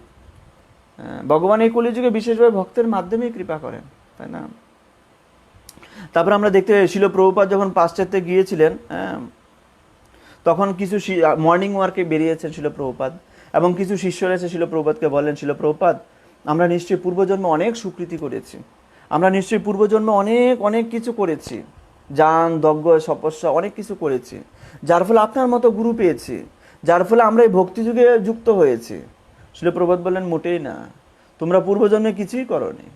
আমার গুরুদেব স্বীকৃতি দিয়ে এখানে পাঠিয়েছেন, আর সেই স্বীকৃতি আমি তোমাদেরকে দিয়েছি বলে তোমরা এই ভক্তিযুগ বা এই যে ভগবানের অপ্রাকৃত কৃপা তোমরা লাভ করতে পারছো, তাই না? তো ভক্তি যুগ বিধান অর্থনাম, শুধু কেবলমাত্র এখানে একটা বিষয় আলোচনা করব আমরা, যে যখন আমরা ভক্ত সঙ্গে করব এই স্বীকৃতি এমন নয় যে অনেক সময় আমরা মনে করি যে আমি নিশ্চয়ই পূর্বজন্মে অনেক কিছু করেছিলাম সেজন্য আজকে স্বীকৃতি, না তা নয়। অনেক সময় ভক্তদের কৃপাতে আমরা এগিয়ে যাই, পূর্বজন্মে কিছু না থাকলেও যদি আমাদের স্বীকৃতি টোটালি জিরো থাকে তথাপি ভক্তের কৃপায় আমরা এগিয়ে যেতে পারি। সেই জন্য বৈষ্ণব সঙ্গ করা অত্যন্ত ইম্পর্টেন্ট প্রত্যেকের জন্য। আবার বৈষ্ণব সঙ্গ করার সময় সতর্ক থাকতে হবে, মহাপ্রভু বলেছেন, যেন অপরাধ না হয়ে যায়। একদিক থেকে বৈষ্ণব সঙ্গ ছাড়া আমাদের উন্নতি হবে না, অন্যদিকে বৈষ্ণব সঙ্গ অপরাধ হয়ে গেলে আমাদের ডিক্রেশন হয়ে যাবে, আমাদের অধোগতি হয়ে যাবে না। যেমন মহাপ্রভু রামানন্দ রায়কে সাউথ ইন্ডিয়া থেকে নিয়ে এসছেন কৃপা করার জন্য, রায় রামানন্দকে, তাই না? সার্বভৌম ভট্টাচার্যকে তিনি কৃপা করেছেন পুরীতে গিয়ে। সার্বভৌম ভট্টাচার্য আসলে কেন কৃপা করেছেন? কারণ তারা অমল আত্মনাম, তারা হচ্ছে মুনি নাম, পরমহংস নাম, তাই না? তো এখন কুন্তী দেবীর প্রশ্ন শেষে তিনি যেটা বলতে চেয়েছেন সেটা হচ্ছে যে কথম পশ্চিম হি স্ত্রীয়, কথম পশ্চিম মানে হচ্ছে কিভাবে দর্শন পাবো, সেই ভগবানের কৃপা বা সেই ভগবানকে কিভাবে পাবো, কথম পশ্চিম কিভাবে পাবো। হি স্ত্রীয়, হি মানে হচ্ছে আমার মতো, স্ত্রীয় আমার মতের স্ত্রীরা, আমার মতো পতিতারা কি করে, আমার মতো অধপতিত স্ত্রীরা কি করে সেই দর্শন পাবে, সেই ভগবানের কৃপা পাবে, কি করে সম্ভব? যেখানে ভগবান কাদের কৃপা করেন? তিনি পরমহংসদের কৃপা করেন, তিনি মুনিদের কৃপা করেন, এবং তিনি অমলাত্মাদের কৃপা করেন। আর সেই কৃপা, অত্যন্ত দুর্লভ কৃপা, আমার মতো স্ত্রীরা কি করে পাবে? আমার মতো অধপতিত স্ত্রীদের কিভাবে সম্ভব প্রকৃতপক্ষে? তো এটা কুন্তিদেবীর প্রশ্ন, যে এই যে ভক্তিযুগের বিজ্ঞান, এই যে তোমার কৃপা, আমার মতো স্ত্রীরা, অথবা আমার মতো স্ত্রীরা তোমার মতো এরকম মহৎ মহৎ যিনি পরমেশ্বর ভগবান, তাকে কি করে চিনবে? কি করে তাদের সাধ্য আছে যে তোমাকে চিনতে পারে? তুমি যদিও জগৎ সংসারে এসেছ, যদিও তুমি জগৎ সংসারের সমস্ত প্রকৃতির ঊর্ধ্বে, সব কিছুর ঊর্ধ্বে, কিন্তু কি করে সাধারণ মানুষরা তোমাকে চিনবে? কি করে সম্ভব আমার মতো স্ত্রীরা তোমাকে চিনবে? তো তার উত্তরে প্রভুপাদ বলেছেন, প্রভুপাদ কি উত্তর দিয়েছেন? প্রভুপাদ 3টি উত্তর দিয়েছেন তার উত্তরে। তো প্রভুপাদের প্রথম উত্তরটি কি ছিল? শুধু কেবলমাত্র মহাত্মারাই ভগবানের কৃপা পাবে তা নয়, তিনি সকলের প্রতি অনুগ্রহ প্রদর্শন করেন। তার অনুগ্রহ, তার কৃপা সকলের জন্য। যদিও কুন্তিদেবী বলছেন এই সমস্ত মহাত্মারা পাবে, কিন্তু প্রভুপাদ বলছেন না, শুধু মহাত্মারা পাবে না, ভগবানের কৃপা সকলের জন্য। এবং দ্বিতীয়তে বলছেন যে যারা ভগবানের শ্রেষ্ঠত্ব উপলব্ধি করেছেন, ভগবান যে পরমেশ্বর এবং তিনি যে অনন্ত কোটি বিশ্ব ব্রহ্মাণ্ডের সৃষ্টিকর্তা, সেই শ্রেষ্ঠত্ব যারা উপলব্ধি করেছেন এবং তার সর্বশক্তিমত্তা স্বীকার করেছেন, তিনি যে আমার নিয়ন্ত্রণ করছেন, আমার প্রত্যেকটি বিষয় তিনি নিয়ন্ত্রণ করছেন, এবং তিনি যে সব কিছু প্রত্যক্ষ পরোক্ষভাবে সমস্ত কিছু বা কালের দ্বারা আমাকে নিয়ন্ত্রণ করছেন, এই যে সর্বশক্তিমত্তা, এটি যারা উপলব্ধি করেছে, এটি উপলব্ধি করে যারা প্রণতি নিবেদন করেন ভগবানের কাছে, তিনি যদি স্ত্রীও হয় তাহলে সে কৃপা পাবে ভগবানের। প্রভুপাদ কত সুন্দর একটি কথা বলেছেন। প্রথম কি বুঝতে হবে আমাদের? ভগবানের যে শ্রেষ্ঠত্ব সেটি বুঝতে হবে। এবং প্রশ্ন হচ্ছে, ভগবানের শ্রেষ্ঠত্ব আমরা কি করে বুঝব যদি আমরা শাস্ত্র অধ্যয়ন না করি? এই জন্য ইসকন বিভিন্ন রকমের ভক্তিশাস্ত্রী, ভক্তি বৈভব, বিভিন্ন গীতা কোর্স, বিভিন্ন রকমের ভক্তি শ্রদ্ধাবান কোর্স, কৃষ্ণ সেবক, কৃষ্ণ সাধক, এই সমস্ত কোর্সের, সেলফ রিয়েলাইজেশন কোর্স, এই সমস্ত কোর্সের মূল একটাই কারণ, যে কৃষ্ণকে সবার সামনে প্রেজেন্টেশন করানো। প্রভুপাদ বলছেন যে কৃষ্ণের শ্রেষ্ঠত্ব উপলব্ধি না করলে তার প্রতি বিশ্বাস আসবে না। শ্রেষ্ঠত্ব উপলব্ধি করার পরেই তাকে সর্বশক্তিমান বলে আমরা স্বীকার করব। তখন আমরা উপলব্ধি করব যে তিনি আমাদেরকে নিয়ন্ত্রণ করছেন, তিনি আমাদের প্রত্যেকটি সেকেন্ড নিয়ন্ত্রণ করছেন, আমরা কিন্তু তার নিয়ন্ত্রণের বাইরে নই। এখন আমরা দেখতে পাচ্ছি আমাদের আশেপাশের পরিবেশ, বিশেষ করে কলকাতায় কি পরিস্থিতি এখন, বর্তমান পরিস্থিতি, এটিকে আমাদের উপলব্ধি হচ্ছে না যে ভগবান আমাদের প্রত্যেকটি মুহূর্ত, প্রত্যেকটি সেকেন্ড আমাদেরকে নিয়ন্ত্রণ করছেন। আর যারা এটি উপলব্ধি করতে পারে, কিভাবে? তাত্ত্বিকভাবে। শুধু উপলব্ধি করলাম তা নয়, তাত্ত্বিকভাবে। যারা তাত্ত্বিকভাবে উপলব্ধি করে তারা কি করেন? ভগবানের কাছে প্রণতি নিবেদন করেন, তখন তার নিজের জীবনকে ভগবানের কাছে সমর্পণ করেন। আর তাদের জন্য, তারা যদি স্ত্রীও হয়, তারা যদি শূদ্রও হয়, তারা যে কেউ হোক না কেন, তাদের ভগবান অ্যাকসেপ্ট করে নেন এবং তাদের হৃদয়ে ভগবান ভক্তিযোগ সম্পাদন করেন। আর যাকে ভগবান অ্যাকসেপ্ট করে নিয়েছে, তার কাছে সমাজের কি মূল্য আছে? সমাজ তাকে অ্যাকসেপ্ট করুক আর না করুক। আমাদের সমাজে মিসকনসেপশন আছে, কেবলমাত্র ব্রাহ্মণের দ্বারা ভগবান খাবে, অন্য কারো দ্বারা খাবে না, ব্রাহ্মণেরা ভগবানের পূজা করার যুক্ত, ব্রাহ্মণেরা শ্রাদ্ধ করতে পারবে, ব্রাহ্মণের দ্বারা পূজা হবে। এগুলো হচ্ছে সমাজের কুসংস্কার। যাকে ভগবান অ্যাকসেপ্ট করে নিয়েছে, যাকে ভগবান তার প্রিয় বলে গ্রহণ করে নিয়েছে, যাকে ভগবান তার ভক্তির যোগ দান করেছে, নিজের সর্বস্ব দান করেছে, সেই তো শ্রেষ্ঠ, ঠিক কিনা? এই জন্য ব্রাহ্মণের ঊর্ধ্বে হচ্ছে বৈষ্ণব।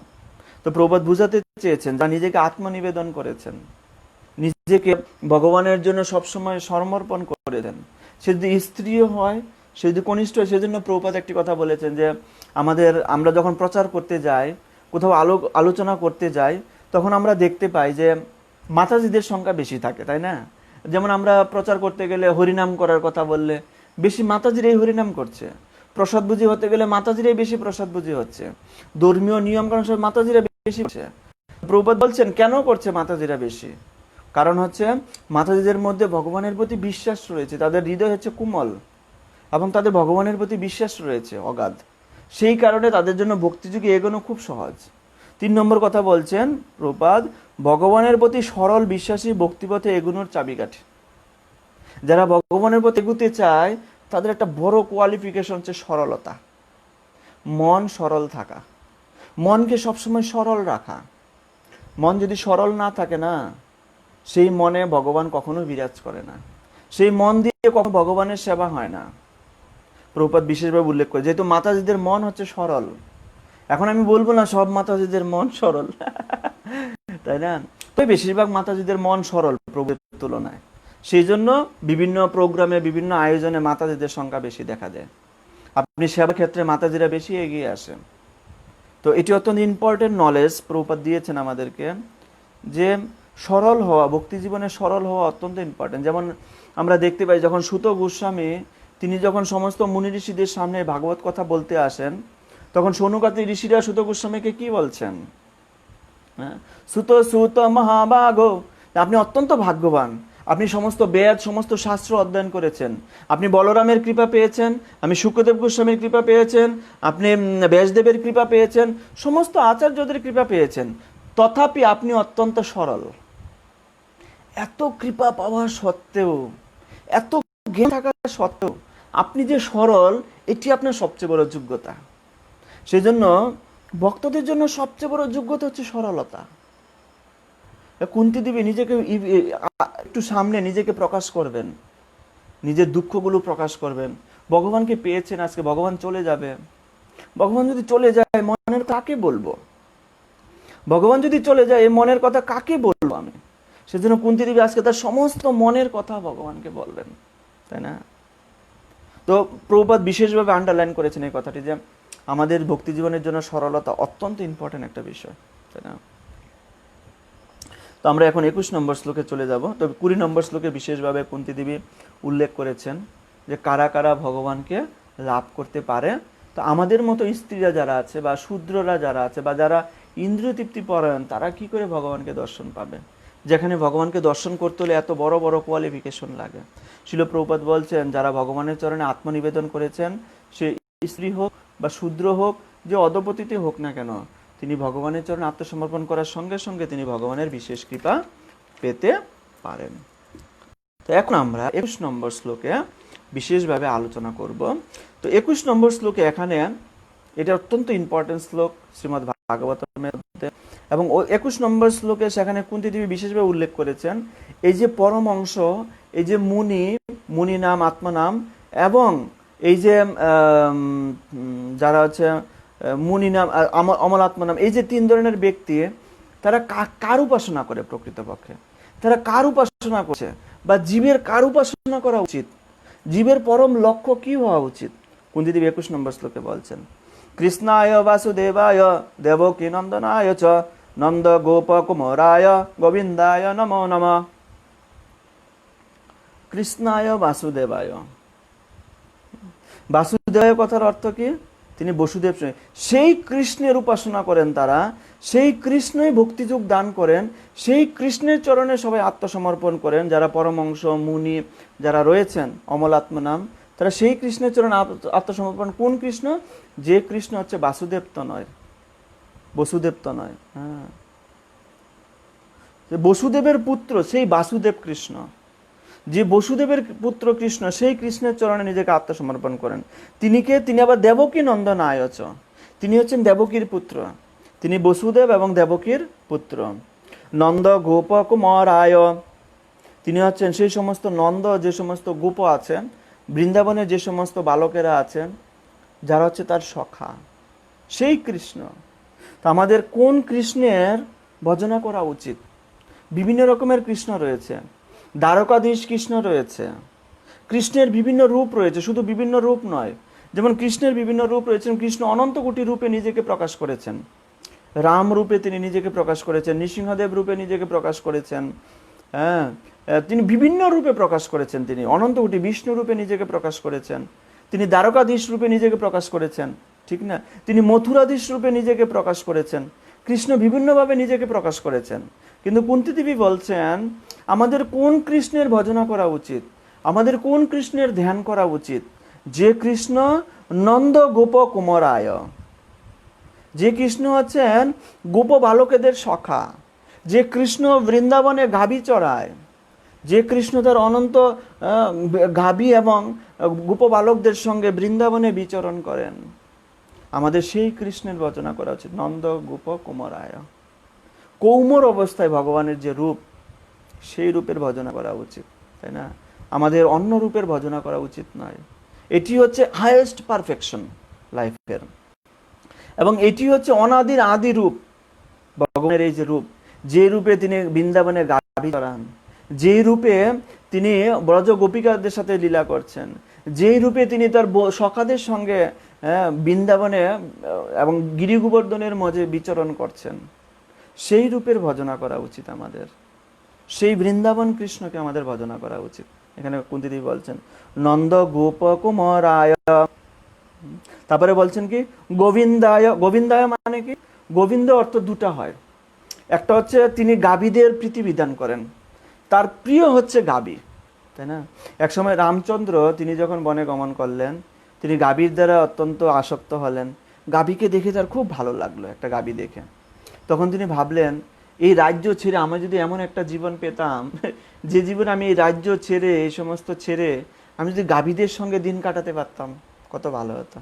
সেজন্য ভগবান পরবর্তী অবতারে তিনি এই গাভীদের সঙ্গেই তিনি অবস্থান করছেন, সেই বৃন্দাবনের বালকদের সঙ্গে, তার অন্তরঙ্গ ভক্তদের সঙ্গে অবস্থান করছেন। রামলীলায় তিনি এত ঝামেলা, এই সমস্ত রাজ্য, এগুলোতে তিনি বিরক্ত হয়ে আছেন। সেজন্য তিনি প্রার্থনা করছিলেন, তিনি ভাবছিলেন যদি কোনো এক সময় আমি যদি গাভীদের সঙ্গে অবস্থান করতে পারতাম, শুধু কেবলমাত্র আমার অন্তরঙ্গ ভক্তদের সঙ্গে অবস্থান করতে পারতাম। সেজন্য পরবর্তী অবতারে ভগবান গাভীদের সঙ্গে অবস্থান করছেন, তিনি অন্তরঙ্গ ভক্তদের সঙ্গে তার দিন কাটিয়েছেন দিনের পর দিন, তাই না? তো গোবিন্দায় একটা হচ্ছে যিনি গাভীদের গাভীদের প্রীতি সাধন করেন, গোবিন্দায়। আর অন্য দিক থেকে গোবিন্দায় কথার অর্থ হচ্ছে যিনি আমাদের ইন্দ্রিয়, গো মানে ইন্দ্রিয়, গোস্বামী, এই ইন্দ্রিয়দের যিনি আনন্দ প্রদান করেন। ইন্দ্রিয় কি কি? চক্ষু, কর্ণ, নাসিকা, জিহ্বা, ত্বক।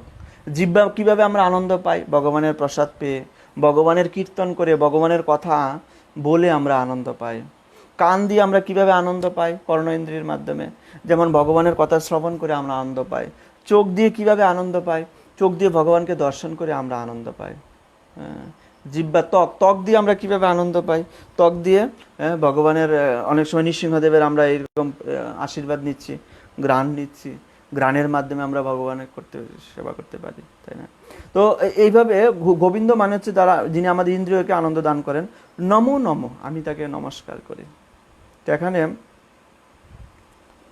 প্রভুপাদ বিশেষভাবে উল্লেখ করেছেন যে রাম অবতারের চেয়েও কৃষ্ণ অবতার অত্যন্ত কৃপালু। রামচন্দ্র কি করেছেন? তিনি সীতা দেবীকে বনবাস দিয়ে দিয়েছেন, তাই না? কিন্তু কৃষ্ণ রামচন্দ্রের চেয়েও বেশি কৃপালু। কৃষ্ণ সবাইকে, যে সমস্ত অসুরেরা বৃন্দাবনে এসেছিল, ভগবান কৃষ্ণ যখন 3 দিন বয়স, তখন তিনি পুতনাকে বধ করেছেন। পুতনা এসেছিল ভগবানকে বিষ দেওয়ার জন্য, আর ভগবান কি করেছেন? তাকে মায়ের স্থান দিয়েছেন। সেজন্য প্রভুপাদ এখানে বিশেষভাবে বলছেন যে ভগবান রামচন্দ্রের চেয়েও ভগবান যে কৃষ্ণ, যিনি বৃন্দাবন কৃষ্ণ, সেই বৃন্দাবন চন্দ্র, তিনি আরো বেশি কৃপালু, প্রভুপাদ উল্লেখ করেছেন। তারপর আমরা পরবর্তী শ্লোকে চলে যাব, সেটা হচ্ছে 22 নম্বর শ্লোকে।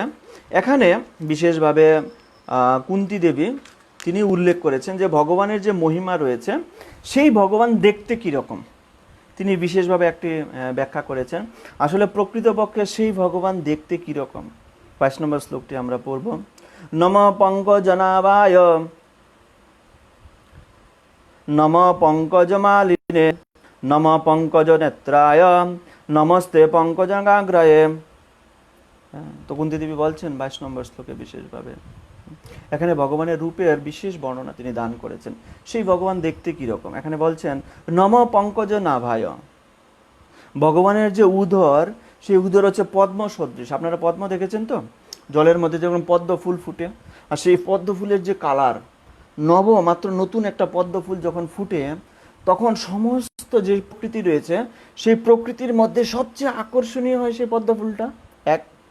আর দ্বিতীয় পদ্ম ফুলটা সমস্ত প্রকৃতির মধ্যে যত কালার আছে, সমস্ত কালারের মধ্যে সবচেয়ে আকর্ষণীয় কালার, এবং নরম মুলায়ম সেই পদ্ম ফুল।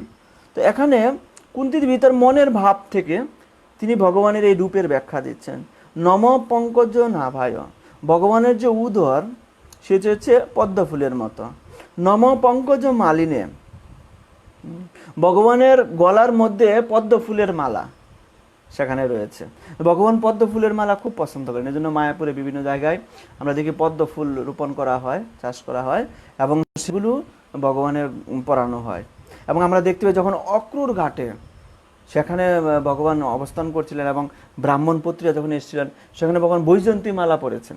ভগবান কখনো কখনো বিশেষ রকমের মালা পরেন, কিন্তু কুন্তী দেবী এখানে আকৃষ্ট হয়েছেন ভগবান যখন এই পদ্ম ফুলের মালা পরেন, তখন কুন্তী দেবী বিশেষভাবে আকৃষ্ট। যেমন আমরা দেখতে পাই যখন চতুষ্কুমারেরা বৈকুণ্ঠে যান, জয় বিজয়ের সাথে ঝগড়াঝাটি হয়, তখন বিপদাকালীন অবস্থায়, সংকটকালীন অবস্থায় ভগবান সেখানে পদার্পণ করেন। তো ভগবান সেখানে তুলসী মালা পরে আছেন এবং সেই তুলসী মালার ঘ্রাণ কাদের কাছে, সেই চতুষ্কুমারদের নাকের মধ্যে প্রবেশ করেন। আর সেই নাকের মধ্যে প্রবেশ করার মাধ্যমে চতুষ্কুমারেরা জ্ঞান যুগ থেকে ভক্তি যুগে রূপান্তরিত হয়, জ্ঞানী থেকে শুদ্ধ ভক্তে রূপান্তরিত হয় সেই তুলসী মালাতে। ভগবান বিভিন্ন সময় বিভিন্ন মালা পরেন, কিন্তু কুন্তী দেবী এখানে বুঝাতে চেয়েছেন, হ্যাঁ, নম পঙ্কজ মালিনে, আপনার গলদেশে যখন এই পদ্ম ফুলের মালা শোভিত থাকে তখন কুন্তী দেবী সবচেয়ে বেশি আনন্দ পান। হ্যাঁ, এজন্য ভগবান ভক্তরা তার নিজের ইচ্ছা মতে তার যেরকম ভালো লাগে সেভাবে ভগবানকে সাজায় বিভিন্ন মালা দিয়ে। তো কুন্তী দেবী এখানে এই পদ্ম ফুলের মালাকে খুব পছন্দ করছেন ভগবানের। নম পঙ্কজ নেত্রায়, আপনার যে দৃষ্টি, সেই দৃষ্টি হচ্ছে পদ্ম ফুলের মতো। যেমন কোথাও একটা জলাশয়ের মধ্যে যখন পদ্ম ফুল ফুটে, সমস্ত জলাশয়ের মধ্যে পদ্ম ফুলটা এত স্পষ্টভাবে দর্শন হয়, ঠিক ভগবানের নেত্র দুখানা, কুন্তী দেবী যেটা বুঝাতে চেয়েছেন, ভগবানের নেত্র দুখানা এত সুন্দরভাবে দর্শন হয়, পুরো রূপটাকে একদম আকর্ষণীয় করে ফেলে ভগবানের এই চোখ বা দৃষ্টি বা নেত্র, এটা বোঝাতে চেয়েছেন। নম পঙ্কজ নেত্রায়ম, নমস্তে পঙ্কজ গ্রায়ে। হ্যাঁ, তো আপনার যে পদচিহ্ন, সে পদচিহ্নটা কিসের মতো, পদ্ম ফুলের মতো, চরণ পদ্ম, আপনার চরণ দুখানা পদ্মের মতো। এটা অত্যন্ত ইম্পর্টেন্ট একটা শ্লোক, যে কুন্তী দেবী ভগবানের রূপকে তার হৃদয় থেকে, হৃদয়ের ভালোবাসা দিয়ে তিনি সেই রূপকে ব্যাখ্যা করছেন। আমাদেরও যখন রাতে ঘুমাতে যায়, আমাদেরও ভগবানের সেই রূপকে চিন্তা করে নিদ্রা যাওয়া উচিত। কারণ জানি না পরের দিন বেঁচে থাকবো কিনা বা মরে যাবো কিনা বা কদিন পৃথিবীতে থাকবো। সেজন্য আমাদের প্রত্যেকটি ভক্তের উচিত রাত্রে ঘুমাতে যাওয়ার সময় সেই ভগবান, যে কুন্তী দেবী যেভাবে ভগবানের রূপকে বর্ণনা করেছেন, ইলুবোরেট করেছেন, ভগবানের সেই রূপের চিন্তা করে আমাদের নিদ্রা যাওয়া উচিত। তাহলে দেখবেন রাতে খারাপ স্বপ্ন আসবে না, রাতে কোনো খারাপ কিছু আপনার আসবে না যখন ভগবানের চিন্তা করে ঘুমাবেন। এবং বিশেষ করে ঘুমানোর পূর্বে আমাদের ভগবান, বিশেষ করে আধা ঘন্টা মিনিমাম ঘুমানোর পূর্বে ভগবানের কথা শ্রবণ করে ঘুমানো উচিত। কারণ নিদ্রায় যাওয়া অবস্থায় আমাদের যে কোনোভাবে, যেভাবে ইচ্ছে সেভাবে নিদ্রায় যাওয়া উচিত নয়।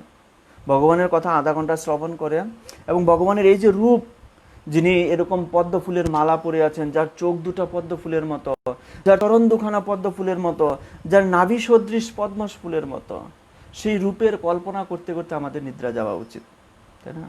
কুন্তী দেবী এখানে বিশেষভাবে ভগবানের এই রূপের কথা এখানে তিনি আমাদের কাছে উল্লেখ করেছেন। তো 23 নম্বর শ্লোকে তিনি বিশেষভাবে উল্লেখ করেছেন 23 নম্বর শ্লোকটি।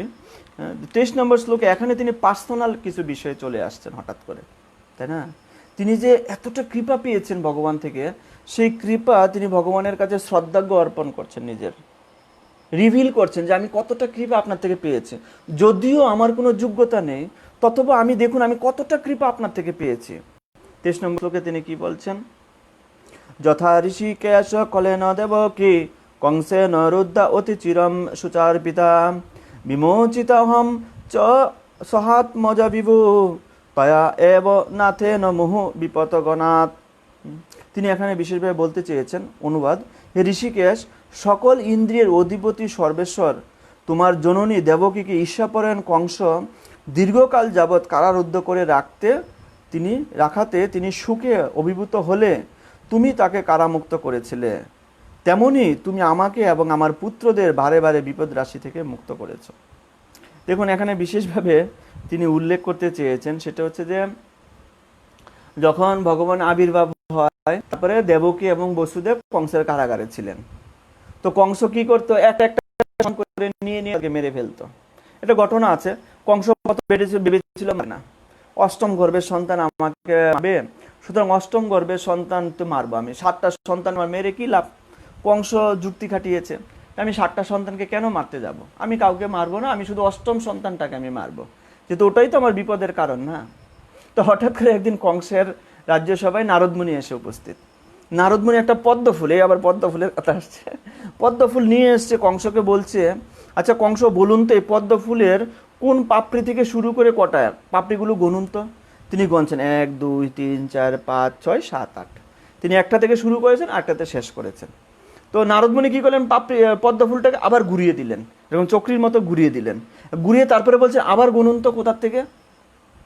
তখন কংস বলছে আপনি কি বোঝাতে চাচ্ছেন, না আপনি গনুন আবার কোথা থেকে। আবার তিনি নতুন করে শুরু করেছেন। তখন নারদমুনি কংসকে বললেন, আচ্ছা এই পাপড়ি কোথা থেকে 1 নম্বর পাপড়ি শুরু হয়েছে, এই পদ্ম ফুলে কোথা থেকে 1 নম্বর পাপড়ি শুরু হয়েছে, কোথা থেকে 8 নম্বর শেষ হয়েছে আপনি জানেন? বলছে না, এটা ঘুরালে তো চেঞ্জ হয়ে যাবে। বলছে ঠিক তদ্রূপ, এটা কি শেষ অষ্টম সন্তান মানে কি দেবকীর সবার শেষের সন্তান, নাকি প্রথম থেকে আবার শেষ থেকে গুনে আসলে প্রথমটা তো অষ্টম হবে না, কোনটা? তখন কংস চিন্তা করলো, ঠিকই তো, আপনি তো ঠিকই বলেছেন, প্রথম থেকে শেষ না শেষ থেকে প্রথম, এটা তো বোঝা মুশকিল আছে, এটা তো আমাকে বলেনি। তখন তিনি কি করলেন, সবগুলো সন্তানকে মারতে শুরু করলেন। তো এখানে কুন্তী দেবী বিশেষভাবে বলছেন যে আপনি সেই সমস্ত সন্তানদেরকে রক্ষা করেননি, কিন্তু আপনি আমার পুত্রদেরকে রক্ষা করেছেন, তাই না? আমাকে, এবং বিশেষভাবে তিনি বলছেন, হ্যাঁ আমার পুত্রদেরকে আপনি রক্ষা করেছেন। এই যে আমার কথাটা এখানে এনেছেন না, এটা নিয়ে আবার তিনি পরবর্তীতে খুব মর্মাহত হবেন। আমি আমার পুত্র বলছি, এখনো আমার মধ্যে আমার ভাব আছে, সেজন্য বলছেন তিনি এখানে, হ্যাঁ মুহ বিপদগামী, বিপদ সমূহ থেকে আপনি রক্ষা করেছেন, এই কারাগার থেকে। একদিক থেকে আরেকটা দিক হচ্ছে যে দেবকী এবং বসুদেব বহুদিন তারা এরকম কারাগারে খুব কষ্ট পাচ্ছিলেন, তারপরে আপনি তাদেরকে মুক্ত করেছেন।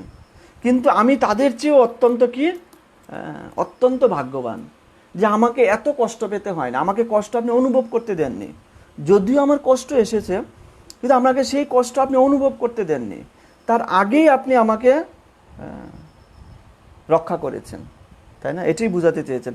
এবং বিশেষ তাৎপর্য প্রভুপাদ এখানে উল্লেখ করেছেন। তিনি বলছেন, কৃষ্ণ কুন্তী দেবীর প্রতি অধিক অনুগ্রহ প্রদর্শন করেছিলেন, কেননা যদিও তিনি দেবকীর অন্যান্য পুত্রদের রক্ষা করেননি, কিন্তু কুন্তীর পুত্রদের তিনি রক্ষা করেছিলেন। তিনি তা করেছিলেন কেননা দেবকীর প্রতি বসুদেবের জীবিত ছিলেন, কিন্তু কুন্তী দেবী ছিলেন বিধবা, কৃষ্ণ ছাড়া তাকে সাহায্য করার আর কেউ ছিল না। যেহেতু দেবকীর সামনে তার হাজবেন্ড ছিলেন এবং দেবকীর সামনে স্বয়ং বসুদেব ছিলেন, সেজন্য ভগবান দেবকীর চেয়ে বেশি কাকে কৃপা করেছেন, কুন্তী দেবীকে করেছেন। কেন? কুন্তী দেবীর কোনো হাজবেন্ড ছিল না, তার জীবনে ভগবান ছাড়া আর কেউ ছিল না, এবং তার জীবনে তিনি এটাও মনে করেছিলেন যে ভগবান ছাড়া আমার জীবনে আর কেউ নেই, আমার জীবনে আর কেউ নেই ভগবান ছাড়া, আমাকে রক্ষা করা আর কেউ নেই। কুন্তী দেবী এটাই মনে মনে ভেবেছিলেন সবসময়। সেই জন্য প্রভুপাদ বলছেন দেবকীর চেয়েও কুন্তী দেবীকে তিনি বেশি কৃপা করেছেন, তাই না? কুন্তী দেবী এটাই ভগবানের কাছে রিভিল করছেন, নিজের পার্সোনাল বিষয়ে চলে আসছেন এখন, যে আপনি দেবকীর চেয়েও বেশি আমাকে কৃপা করেছেন, কারণ আমার কোনো হাজবেন্ড ছিল না, আমার সব কিছু আপনি। তো প্রভুপাদ বলতে চেয়েছেন যার এই জগতে কৃষ্ণ ছাড়া আর কেউ নেই, তাকে ভগবান বেশি কৃপা করেন। একটা বড় মেসেজ এখানে প্রভুপাদ আমাদের দিয়েছেন। যার জীবনে ভগবান ছাড়া আর কোনো কিছু নেই, যার জীবনে সে বিপদে পড়লো ভগবান, সুখে থাকলেও ভগবান, সর্ব অবস্থায় সে শুধু কেবলমাত্র ভগবানের উপর ডিপেন্ডেবল, ভগবান তাকে সমস্ত বিপদ থেকে রক্ষা করেন।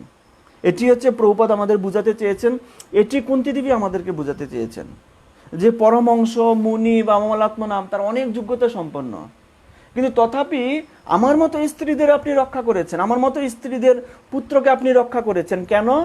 কারণ আমার কোনো হাজবেন্ড ছিল না, আমি একমাত্র আপনার উপর নির্ভরশীল ছিলাম, হয়তো সেই কারণে আপনি আমাকে রক্ষা করেছেন।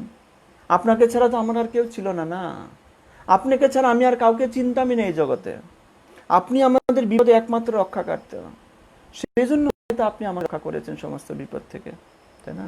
যখন কুরুক্ষেত্রের যুদ্ধ শুরু হয়, তখন কুন্তী দেবী বললেন কৃষ্ণকে, কৃষ্ণ এই কুরুক্ষেত্রের যুদ্ধে যদি আমার একটি সন্তানও হারিয়ে যায় আমি অত্যন্ত কষ্ট পাবো, আমার জীবন অনেক কষ্ট, কিন্তু আমার এই সন্তানগুলো যদি যুদ্ধে তারা যদি মারা যায় আমি কি নিয়ে থাকবো? তখন কৃষ্ণ বললেন কুন্তী দেবীকে, আমি আপনাকে প্রতিজ্ঞা করছি, আমি যেভাবে আপনার সন্তানকে নিয়ে যাচ্ছি ঠিক সেভাবে আপনার সন্তানকে আমি আপনার কাছে ফিরিয়ে দিব। তো সেই জন্য মহাভারত এক জায়গায় আছেন, কুন্তী দেবী কৃষ্ণকে বলছেন যে কৃষ্ণ, এই জগতে সমস্ত কিছু, কারো বাক্য মিথ্যা হতে পারে, এই জগতে সমস্ত কিছু মিথ্যা হতে পারে, কিন্তু আপনার বাক্য কোনোদিন মিথ্যা হয় না। আপনি যেভাবে আমার সন্তানকে ফিরিয়ে দিয়েছেন, কুরুক্ষেত্রের যুদ্ধে তাদেরকে অক্ষত অবস্থায় ফিরিয়ে নিয়ে এসছেন, আপনার বাক্য আপনি রেখেছেন, আপনি অত্যন্ত মহান প্রভু। অ্যাকচুয়ালি ব্যাপার কি, কুন্তী দেবী ছাড়া ভগবানকে, কৃষ্ণকে আর কেউ এতটা কাছ থেকে বুঝতে পারেনি, এতটা কাছ থেকে কেউ হৃদয়ঙ্গম করতে পারেনি। এক তো বৃন্দাবনবাসীরা হৃদয়ঙ্গম করেছে, কিন্তু বৃন্দাবনবাসীদের বাৎসল্য রস ছিল বেশি, সেজন্য কৃষ্ণকে ভগবান মনে করতো না বা সেভাবে তারা আচরণ করতো না। কিন্তু বৃন্দাবনের বাইরে একমাত্র কুন্তী দেবী কৃষ্ণকে এতটা রিয়েলাইজ করেছেন। এই জন্য আমরা কুন্তী দেবীর শিক্ষা অধ্যয়ন করছি, কি করে ভগবানকে রিয়েলাইজ করতে হয়, তাই না? কি করে নিঃস্ব অবস্থায় ভগবানের শরণাগত হতে হয়। শিল প্রভুপাদ, হ্যাঁ, এখন আরও বিষয় আসবে, কুন্তী দেবী আরও বিষয়ে কথা বলবেন সেগুলো, হ্যাঁ। তো এখানে প্রভুপাদ আমাদেরকে এই মেসেজই দিয়েছেন, হ্যাঁ, যখনই আমরা কোনো বিপদে পড়ি, সাপোজ কেউ খুব বিপদে পড়েছে, পিছন থেকে এসে কোনো একটা ট্রাক ধাক্কা মেরে দিল, তখন সে মুখ দিয়ে কি উচ্চারণ করবে? সে যাকে নিয়ে চিন্তা করছে, কেউ মাকে ডাক দিবে, কেউ বাবাকে ডাক দিবে, তাই না, কেউ দেবদেবীকে ডাক দিবে। কিন্তু যারা ভগবানের উপর নির্ভরশীল, অন্তিম বিপদের সময় তারা ভগবানকে ডাকবে, ঠিক কি না ব্যাপারটা? আর যদি বিপদের সময় সে ভগবানকে ভুলেও যায়, তারপরে ভগবান এসে তাকে স্মরণ করিয়ে দিবে তাকে ডাকার জন্য। তো প্রভুপাদ এটাই বুঝাতে চেয়েছেন যে যার জীবনে কৃষ্ণ ছাড়া আর কেউ নেই, হ্যাঁ, তাকেই ভগবান সবচেয়ে বেশি রক্ষা করেন, সবচেয়ে বেশি করেন। একটা বিষয় আমরা আলোচনা করব, সেটা হচ্ছে পঞ্চ পাণ্ডবদের জীবনে এত দুঃখ কেন, কুন্তী দেবীর জীবনে এত দুঃখ কেন, কেন এত দুঃখ ভোগ করতে হয়েছিল। এই মহাভারতের শিক্ষাটা কি মূলত, আমরা সেই বিষয়ে একটু এলাবোরেট করব। প্রকৃতপক্ষে মহাভারতের শিক্ষাটা কি, কি শিক্ষা দিয়েছেন মহাভারতে আমাদেরকে, তাই না?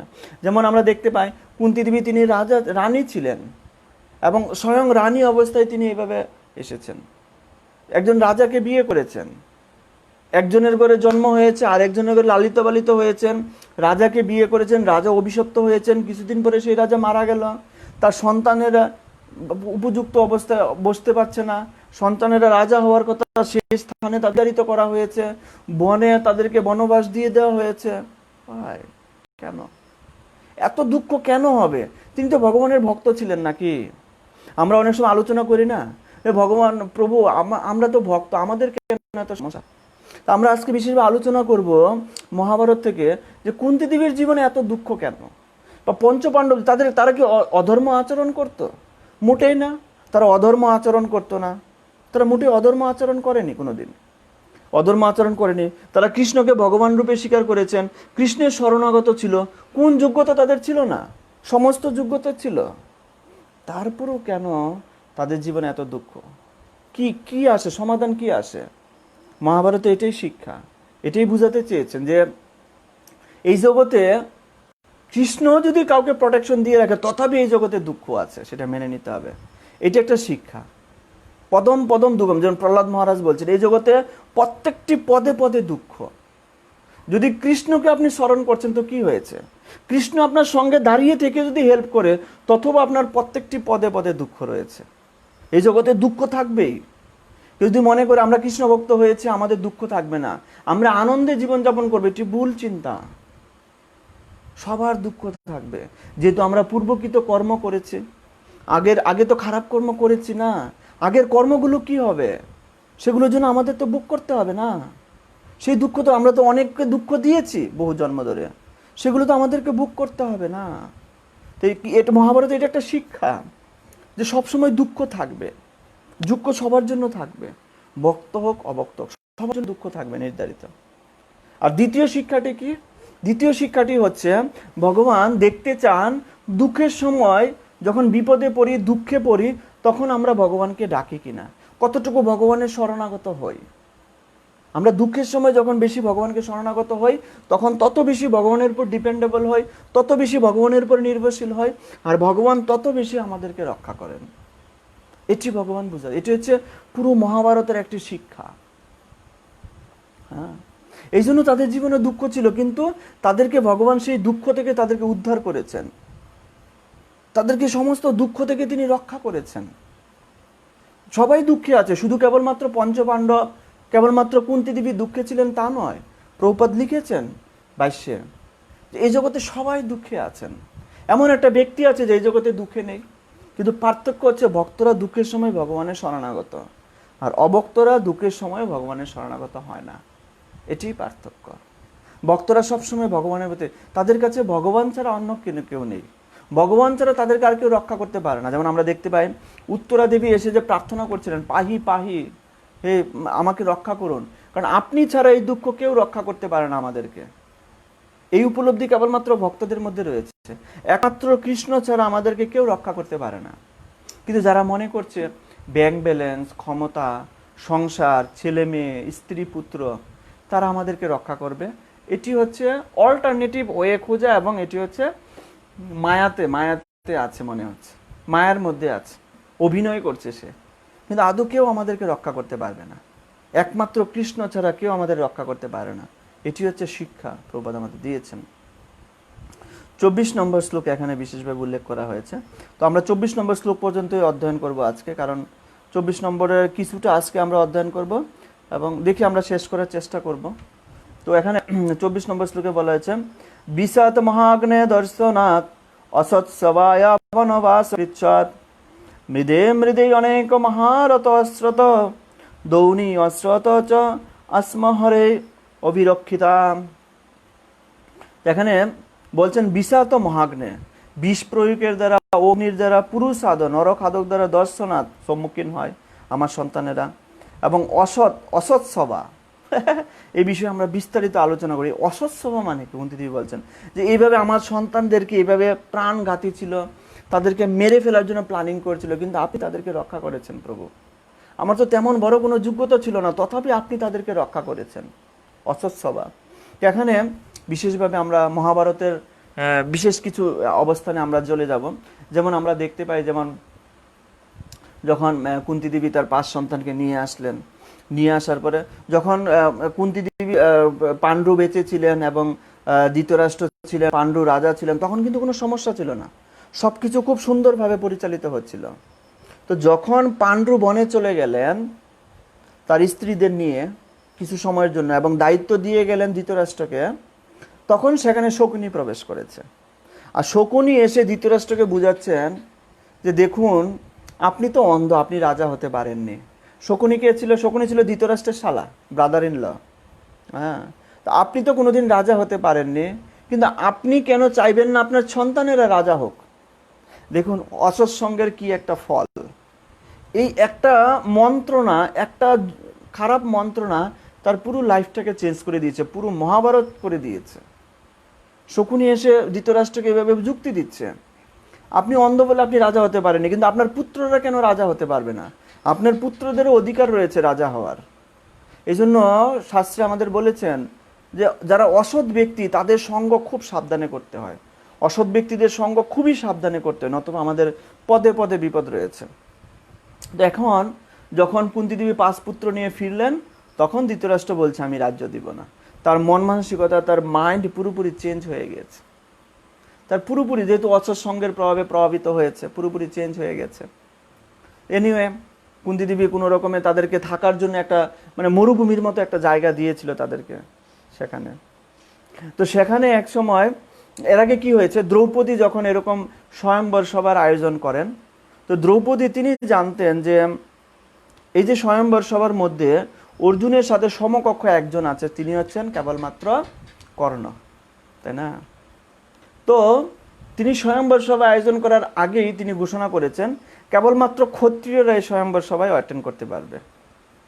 তো যেহেতু ক্ষত্রিয়রা কেবলমাত্র অ্যাটেন্ড করতে পারবে, কর্ণ ভেবেছিল সেই স্বয়ম্বর সভায় তিনি অ্যাটেন্ড করবেন এবং তিনি দ্রৌপদীকে গ্রহণ করবেন। কর্ণেরও সেই কোয়ালিফিকেশন ছিল এবং তিনি বীর যোদ্ধা ছিল। কিন্তু যেহেতু দ্রৌপদী একটা নিষেধাজ্ঞা দিয়ে দিয়েছেন, ক্ষত্রিয় ছাড়া কোনো কেউ এই স্বয়ম্বর সভায় অ্যাটেন্ড করতে পারবে না, সেই জন্য কর্ণ খুব ইনসাল্ট ফিল করেছেন নিজের মধ্যে, খুব হীনমন্যতা ভোগ করছেন যে এরকম একটা দ্রৌপদী এরকম একটা বিচার করলো। তারপরে আমরা দেখতে পাই অর্জুন যাই হোক স্বয়ম্বর সভা থেকে দ্রৌপদীকে নিয়ে আসছেন, নিয়ে এসে তারা 5 ভাই মিলে তাকে বিয়ে করেছেন এবং এইভাবে একদিন যে স্থানটি তাদেরকে থাকতে দেওয়া হয়েছিল সেই স্থানটি অত্যন্ত মরুভূমির মতো ছিল। তো ভগবান কি করেছেন, ইন্দ্রের মাধ্যমে সেখানে, এবং বিশ্বকর্মার মাধ্যমে সেখানে খুব সুন্দর একটা জায়গা তৈরি করেছেন। এমন একটা অদ্ভুত জায়গা তৈরি করেছেন সেটিকে। তো একদিন কে গেছেন, দুর্যোধন গিয়েছেন সেটি ভিজিট করার জন্য জায়গাটি। আর যখন ভিজিট করতে গিয়েছেন, দুর্যোধন ভাবলেন যে আমি এমন একটা মরুভূমির মতো একটা জায়গা দিলাম তাদেরকে থাকার জন্য, আর এই জায়গাটা এত সুন্দর কি করে হলো। তো সে যখন যাচ্ছে সামনে দেখছে জল, সেরকম ধুতি উপর দিকে উঠে যখন পা দিচ্ছে, আর এটা জল না, তো এটা তো স্থল, এখন তো কোনো জল নেই। আবার সামনে দেখছে স্থল, সেখানে পাড়া দিয়েছে, হুট করে জলের মধ্যে পড়ে গেছে, অবাক হয়ে গেছে এত জায়গা। আবার আরেকটি জায়গায় গিয়েছেন, তো সেখানে গিয়ে দেখছে যে দেয়াল আছে, আবার দেখছে জানালা আছে, দরজা আছে। তো দরজা দিয়ে যখন যাচ্ছে, তো না সেখানে দেয়াল আছে, আবার দেয়াল দিয়ে যখন সেখানে দরজা আছে। আর দরজা দিয়ে যখন যেতে যাচ্ছিল, তখন সে মাথায় চোট পেয়েছে। আর যখন মাথায় চোট পেয়েছে, সে ভেবেছিল কি এটা একটা দরজা, এমনভাবে তৈরি করা যেটা দরজার মতো, এটা ভেবেছিল এটা একটা দরজা। সে যখন এদিকে প্রবেশ করতে গিয়েছিল, তখন মাথায় ব্যথা পেয়েছে, আদৌ এটা দরজা না, এটা একটা দেয়াল। আর তখন উপরে দ্রৌপদী ছিল। আর দ্রৌপদী তখন বলেছেন যে অন্ধের পুত্র অন্ধ হয়েছে। এই জন্য মাতাজিদের ক্ষেত্রে আমরা বিশেষ বলি যে বাক্য প্রয়োগ করার ক্ষেত্রে খুব সঠিকভাবে বাক্য প্রয়োগ করতে হবে, বাক্য প্রয়োগে খুব সাবধান হতে হবে। এগুলো আমাদের শত্রু ডেকে নিয়ে আসে বাক্য প্রয়োগে সবার জন্য। বাক্য প্রয়োগ অত্যন্ত সাবধানে করতে হবে। দ্রৌপদী এই বাক্য প্রয়োগ করেছেন, অন্ধের ছেলে অন্ধ হয়েছে, তার মনে জিদ এসে গেছে, সে রাজ্যে ফিরে গেছে, এবং ফিরে গিয়ে সে ধৃতরাষ্ট্রকে বলছেন দুর্যোধন যে আমার সাথে এইভাবে অপমান করেছে। ধৃতরাষ্ট্র বলছে কি করা যায়? তখন দুর্যোধন বলছে ঠিক আছে, একটা গ্যাম্বলিংয়ের আয়োজন করব, দ্রুতক্রিয়ার আয়োজন করব, তাদেরকে সমস্ত কিছু থেকে আমি আলাদা করে দিব একদম। তো তখন দ্রুতক্রিয়ার সিস্টেম ছিল যে দুই রাজা দুইজনের মধ্যে দ্রুতক্রিয়া করবে, আনন্দ ফুর্তির জন্য করেন। অনেক সময় আনন্দের মধ্যে রাজার আনন্দ ফুর্তি, না যে বাজি ধরে কিছু করতে, সেরকম নিয়ম নেই, আনন্দ ফুর্তির মাধ্যমে করেন। আর দ্বিতীয়ত দুই রাজার মধ্যে দ্রুতক্রিয়া হবে, দুইজনই গুটি চালবে, অন্য কেউ চালবে না। কিন্তু সেখানে দুর্যোধন মামা শকুনিকে নিয়েছেন সঙ্গে, আর শকুনি অত্যন্ত এক্সপার্ট ছিল এইসব বিষয়ে। তখন ধৃতরাষ্ট্র বললেন যে তুমি যে শকুনিকে নিচ্ছ এটা তো সিস্টেম নেই বা নিয়ম নেই। বলছে এই বিষয়ে আপনি চিন্তা করবেন না, আমি দেখে নিব। তখন তিনি পঞ্চপাণ্ডব সবাইকে ডাকলেন, এবং পঞ্চপাণ্ডবদেরকে ডেকে তিনি বললেন আমরা একটা খেলা খেলবো। অ্যাকচুয়ালি তিনি গ্যাম্বলিংয়ের আয়োজন করছেন। পঞ্চপাণ্ডব বা যুধিষ্ঠির মহারাজ তারা ভেবেছেন যে ঠিক আছে আমরা যেরকম বাইরে বাইরে খেলি, এবং যুধিষ্ঠির মহারাজ এটাও ভেবেছেন যে আমাদের মধ্যে আগে যা হয়েছে হয়ে গেছে, যা মিটমাট হয়েছে হয়ে গেছে, এখন আমরা নিজেরা বাই বাই, আমাদের মধ্যে কোনো ঝামেলা নেই। তিনি তো সরল মনে ভেবেছেন না, কিন্তু দুর্যোধনের মনে অন্যরকম ভাব ছিল, অন্য প্রভাব ছিল। এবং দুর্যোধন বলে আমরা একটা খেলা খেলবো। যখন খেলা শুরু হয় তখন বলছে খেলা তো এমনি হবে না, একটা বাজি ধরতে হবে খেলার মধ্যে। প্রথমে কিছু অর্থ বাজি, স্বর্ণ মুদ্রা বাজি রাখলো, হেরে গেল। তারপরে হাতি বাজি রাখলো, হেরে গেল সেই খেলার মধ্যে। তো অ্যাকচুয়ালি ধৃতরাষ্ট্র ভেবেছিল এটা জাস্ট আমরা আনন্দ ফুর্তির জন্য খেলছি, এত বড় কোনো বিষয় নয়, জাস্ট আমরা আনন্দ করি, যেমন ছোট ছোট বাচ্চারা খেলে না, এই জায়গার বাড়িটা আমার, এখানে ফ্ল্যাটটা আমার, এর আনন্দ ফুর্তির জন্য খেলে না। তো ধৃতরাষ্ট্র ভেবেছিল আনন্দ ফুর্তির জন্য খেলছি, কিন্তু দুর্যোধনদের মনে মনে সিরিয়াসনেস হয়ে গেছে, এটা বুঝতে পারেনি। তো এখন এবং হাতি গুড়া সব বাজি রাখতে গিয়ে তখন যুধিষ্ঠির মহারাজকে দুর্যোধন বললো তাহলে আপনি আপনার 4 ভাই আছে তাদেরকে বাজি রাখুন। বাজি রাখলো, খেললো, হেরে গেল, 4 ভাই হেরে গেল। তখন বললো আপনি নিজেও আছেন, নিজেও বাজি রাখুন। তখন যুধিষ্ঠির নিজেকে নিজে বাজি রাখলো, হেরে গেল। তখন দুর্যোধন বলল যে আপনার স্ত্রীও তো আছে দ্রৌপদী, তাকে বাজি রাখুন। যুধিষ্ঠির মহারাজ এটা ভুল হয়ে গেল, নিজের স্ত্রীকে বাজি রাখলো, হেরে গেল। আর সেখান থেকে কর্ণ বলছিলেন যে স্ত্রীর 5টা হাজবেন্ড আছে সেই স্ত্রীর সমাজে কি মূল্য আছে, তাকে এক্ষুনি ধরে নিয়ে আসো। আর কর্ণের কথায় তখন একজনকে দাসীকে পাঠানো হলো তাকে নিয়ে আসার জন্য। আর যখন দ্রৌপদীকে জানানো হলো যে আপনার পতিরা বাজি ধরে গ্যাম্বলিং করতে গিয়ে তারা হেরে গেছে, দ্রুতক্রিয়া করতে গিয়ে হেরে গেছে, এবং আপনাকে হারিয়েছে তারা, তো আপনাকে রাজ্যসভায় যেতে হবে, এবং সেই রাজ্যসভায় প্রায় 40,000 লোক ছিল, আপনাকে যেতে হবে। তখন দ্রৌপদী বলছেন গিয়ে জেনে আসো যে যখন যুধিষ্ঠির মহারাজ আমাকে নিয়ে বাজি ধরেছে, আমাকে নিয়ে বাজি ধরার আগে তিনি হেরেছেন না পরে হেরেছেন। তো তিনি খবর নিয়ে আসলো না, বলছেন যে না যুধিষ্ঠির মহারাজ আগে হেরেছেন, তারপর আপনাকে নিয়ে বাজি ধরেছেন। তখন দ্রৌপদী বলল যে যিনি আগে নিজে হেরেছেন বাজিতে, নিজে পরাজিত হয়েছেন, সে কি করে তার তখন তো আমার প্রতি তার কোনো অধিকার নেই না। যে নিজে হেরে গেছে, নিজেকে আরেকজনের কাছে সমর্পণ করে দিয়েছে, তখন কি তার স্ত্রীর উপর তার কোনো অধিকার আছে? আর যদি অধিকার না থাকে তাহলে কি করে আমাকে নিয়ে বাজি ধরে? এটা তো অন্যায় হয়েছে না। আর তা তো অধিকারই নেই আমাকে নিয়ে বাজি ধরার, আমি তো যাব না সেখানে। আর দ্রৌপদী সেখানে রজস্বলা অবস্থায় ছিল, একটি কাপড় পরে অবস্থান করছিল। তখন দুঃশাসন তাকে টেনে নিয়ে আসতে যায়, আর দুঃশাসন তাকে জোর করে, একটা খেলা কি করে একটা বড় অবস্থায় পরিণত হলো দেখুন। তো দুঃশাসন তাকে জোর করে টেনে নিয়ে আসতে যায়, আর যখন জোর করে টেনে নিয়ে আসতে যায় দুঃশাসন তাকে, তখন সেখানে উপস্থিত হয় সমস্ত 40,000 মানুষের সামনে। তখন আর সেখানে কর্ণ যখন উপস্থিত করা হয়, দুঃশাসন তাকে উপস্থিত এবং চুলে ধরে নিয়ে আসেন। তো তখন কর্ণ সেখানে বলেন যে এই রমণীকে সবার সামনে তাকে নির্লজ্জ অবস্থায়, তার যে বস্ত্র রয়েছে বস্ত্র তার থেকে খুলে দেওয়া হোক, তাকে নগ্ন অবস্থায় করা হোক, বস্ত্র হরণ করা হোক তার থেকে। দেখুন, কর্ণ যতই যোদ্ধা হোক না কেন, অনেক জায়গায় আমরা বলি কর্ণ এই যোদ্ধা, কিন্তু যার মধ্যে ধর্মনীতি নেই, যে স্ত্রীকে সম্মান করতে পারে না, তাই না? এই জন্য দ্রৌপদী একটা বলেছেন অসৎ সভায়, এই যে সভাটা ছিল না, এটা অসৎ সভা। প্রভুপাদ এই বিষয়ে বিশেষ তাৎপর্য দিয়েছেন। এই অসৎ সভার তাৎপর্য, এই যে সভা, যে গেমলিন করে অন্যের স্ত্রীকে এভাবে শালীনতা হানি করা, অসৎ সভা। পুরো সভাটাই ছিল অসৎ সভা না। এবং একজন বীর যোদ্ধা কি করে চিন্তা করতে পারে একটা স্ত্রীকে নগ্ন অবস্থায় করার জন্য? কতটা ছোট মানসিকতা, সে যতই বীর হোক না কেন, তার মানসিকতা কত ছোট কর্ণের, তাই না? সেই জন্য কর্ণ যদিও বীর যোদ্ধা, কিন্তু তাকে এভাবে যুদ্ধে পরাজিত হইতে হয়েছে অর্জুনের কাছে, তাই না? তো একটা বিষয় এখানে আলোচনা হচ্ছে যে এই যে অসৎ সভা বিষয়টি, প্রভুপাদ বিষয় জায়গায় আলোচনা করেছেন দুটি বিষয়, একটা অসৎ সভা, একটা স্ত্রীদের মর্যাদা। আমাদের সমাজে কিন্তু এরকম অসৎ সভা বহু রয়েছে, প্রত্যেকটি ঘরে ঘরে অসৎ সভা রয়েছে। এখন টেলিভিশনগুলোতে বা ফেসবুকগুলোতে যে সমস্ত চলে, এগুলো কি চলে আদৌ প্রকৃতপক্ষে? সব তো অসৎ সভা, ঠিক কিনা? অন্যের স্ত্রীদের ভোগ করা, এগুলো দেখে মানুষ আনন্দ পায় এবং নিজের ইন্দ্রিয়গুলোকে তৃপ্ত করে, ঠিক কিনা? এই যে টেলিভিশনে যা চলছে, ইউটিউবে বলুন, ফেসবুকে বলুন, এই যে সব, এটা সব হচ্ছে অসৎ সভা। প্রবাদ বলছেন সমস্ত কিছু অসৎ সভার দ্বারা পরিচালিত হচ্ছে। এমনকি সিনেমার থিয়েটার, সেখানেও অসৎ সভা। সব জায়গায় কিন্তু স্ত্রীদের এরকম শালীনতা হানি করা হচ্ছে। সবাই কেবলমাত্র স্ত্রীদের ভোগ করা নিয়ে ব্যস্ত। এই জগতে সবাই স্ত্রী ভোগে লিপ্ত এবং সবাই অসৎ সভায় যুক্ত।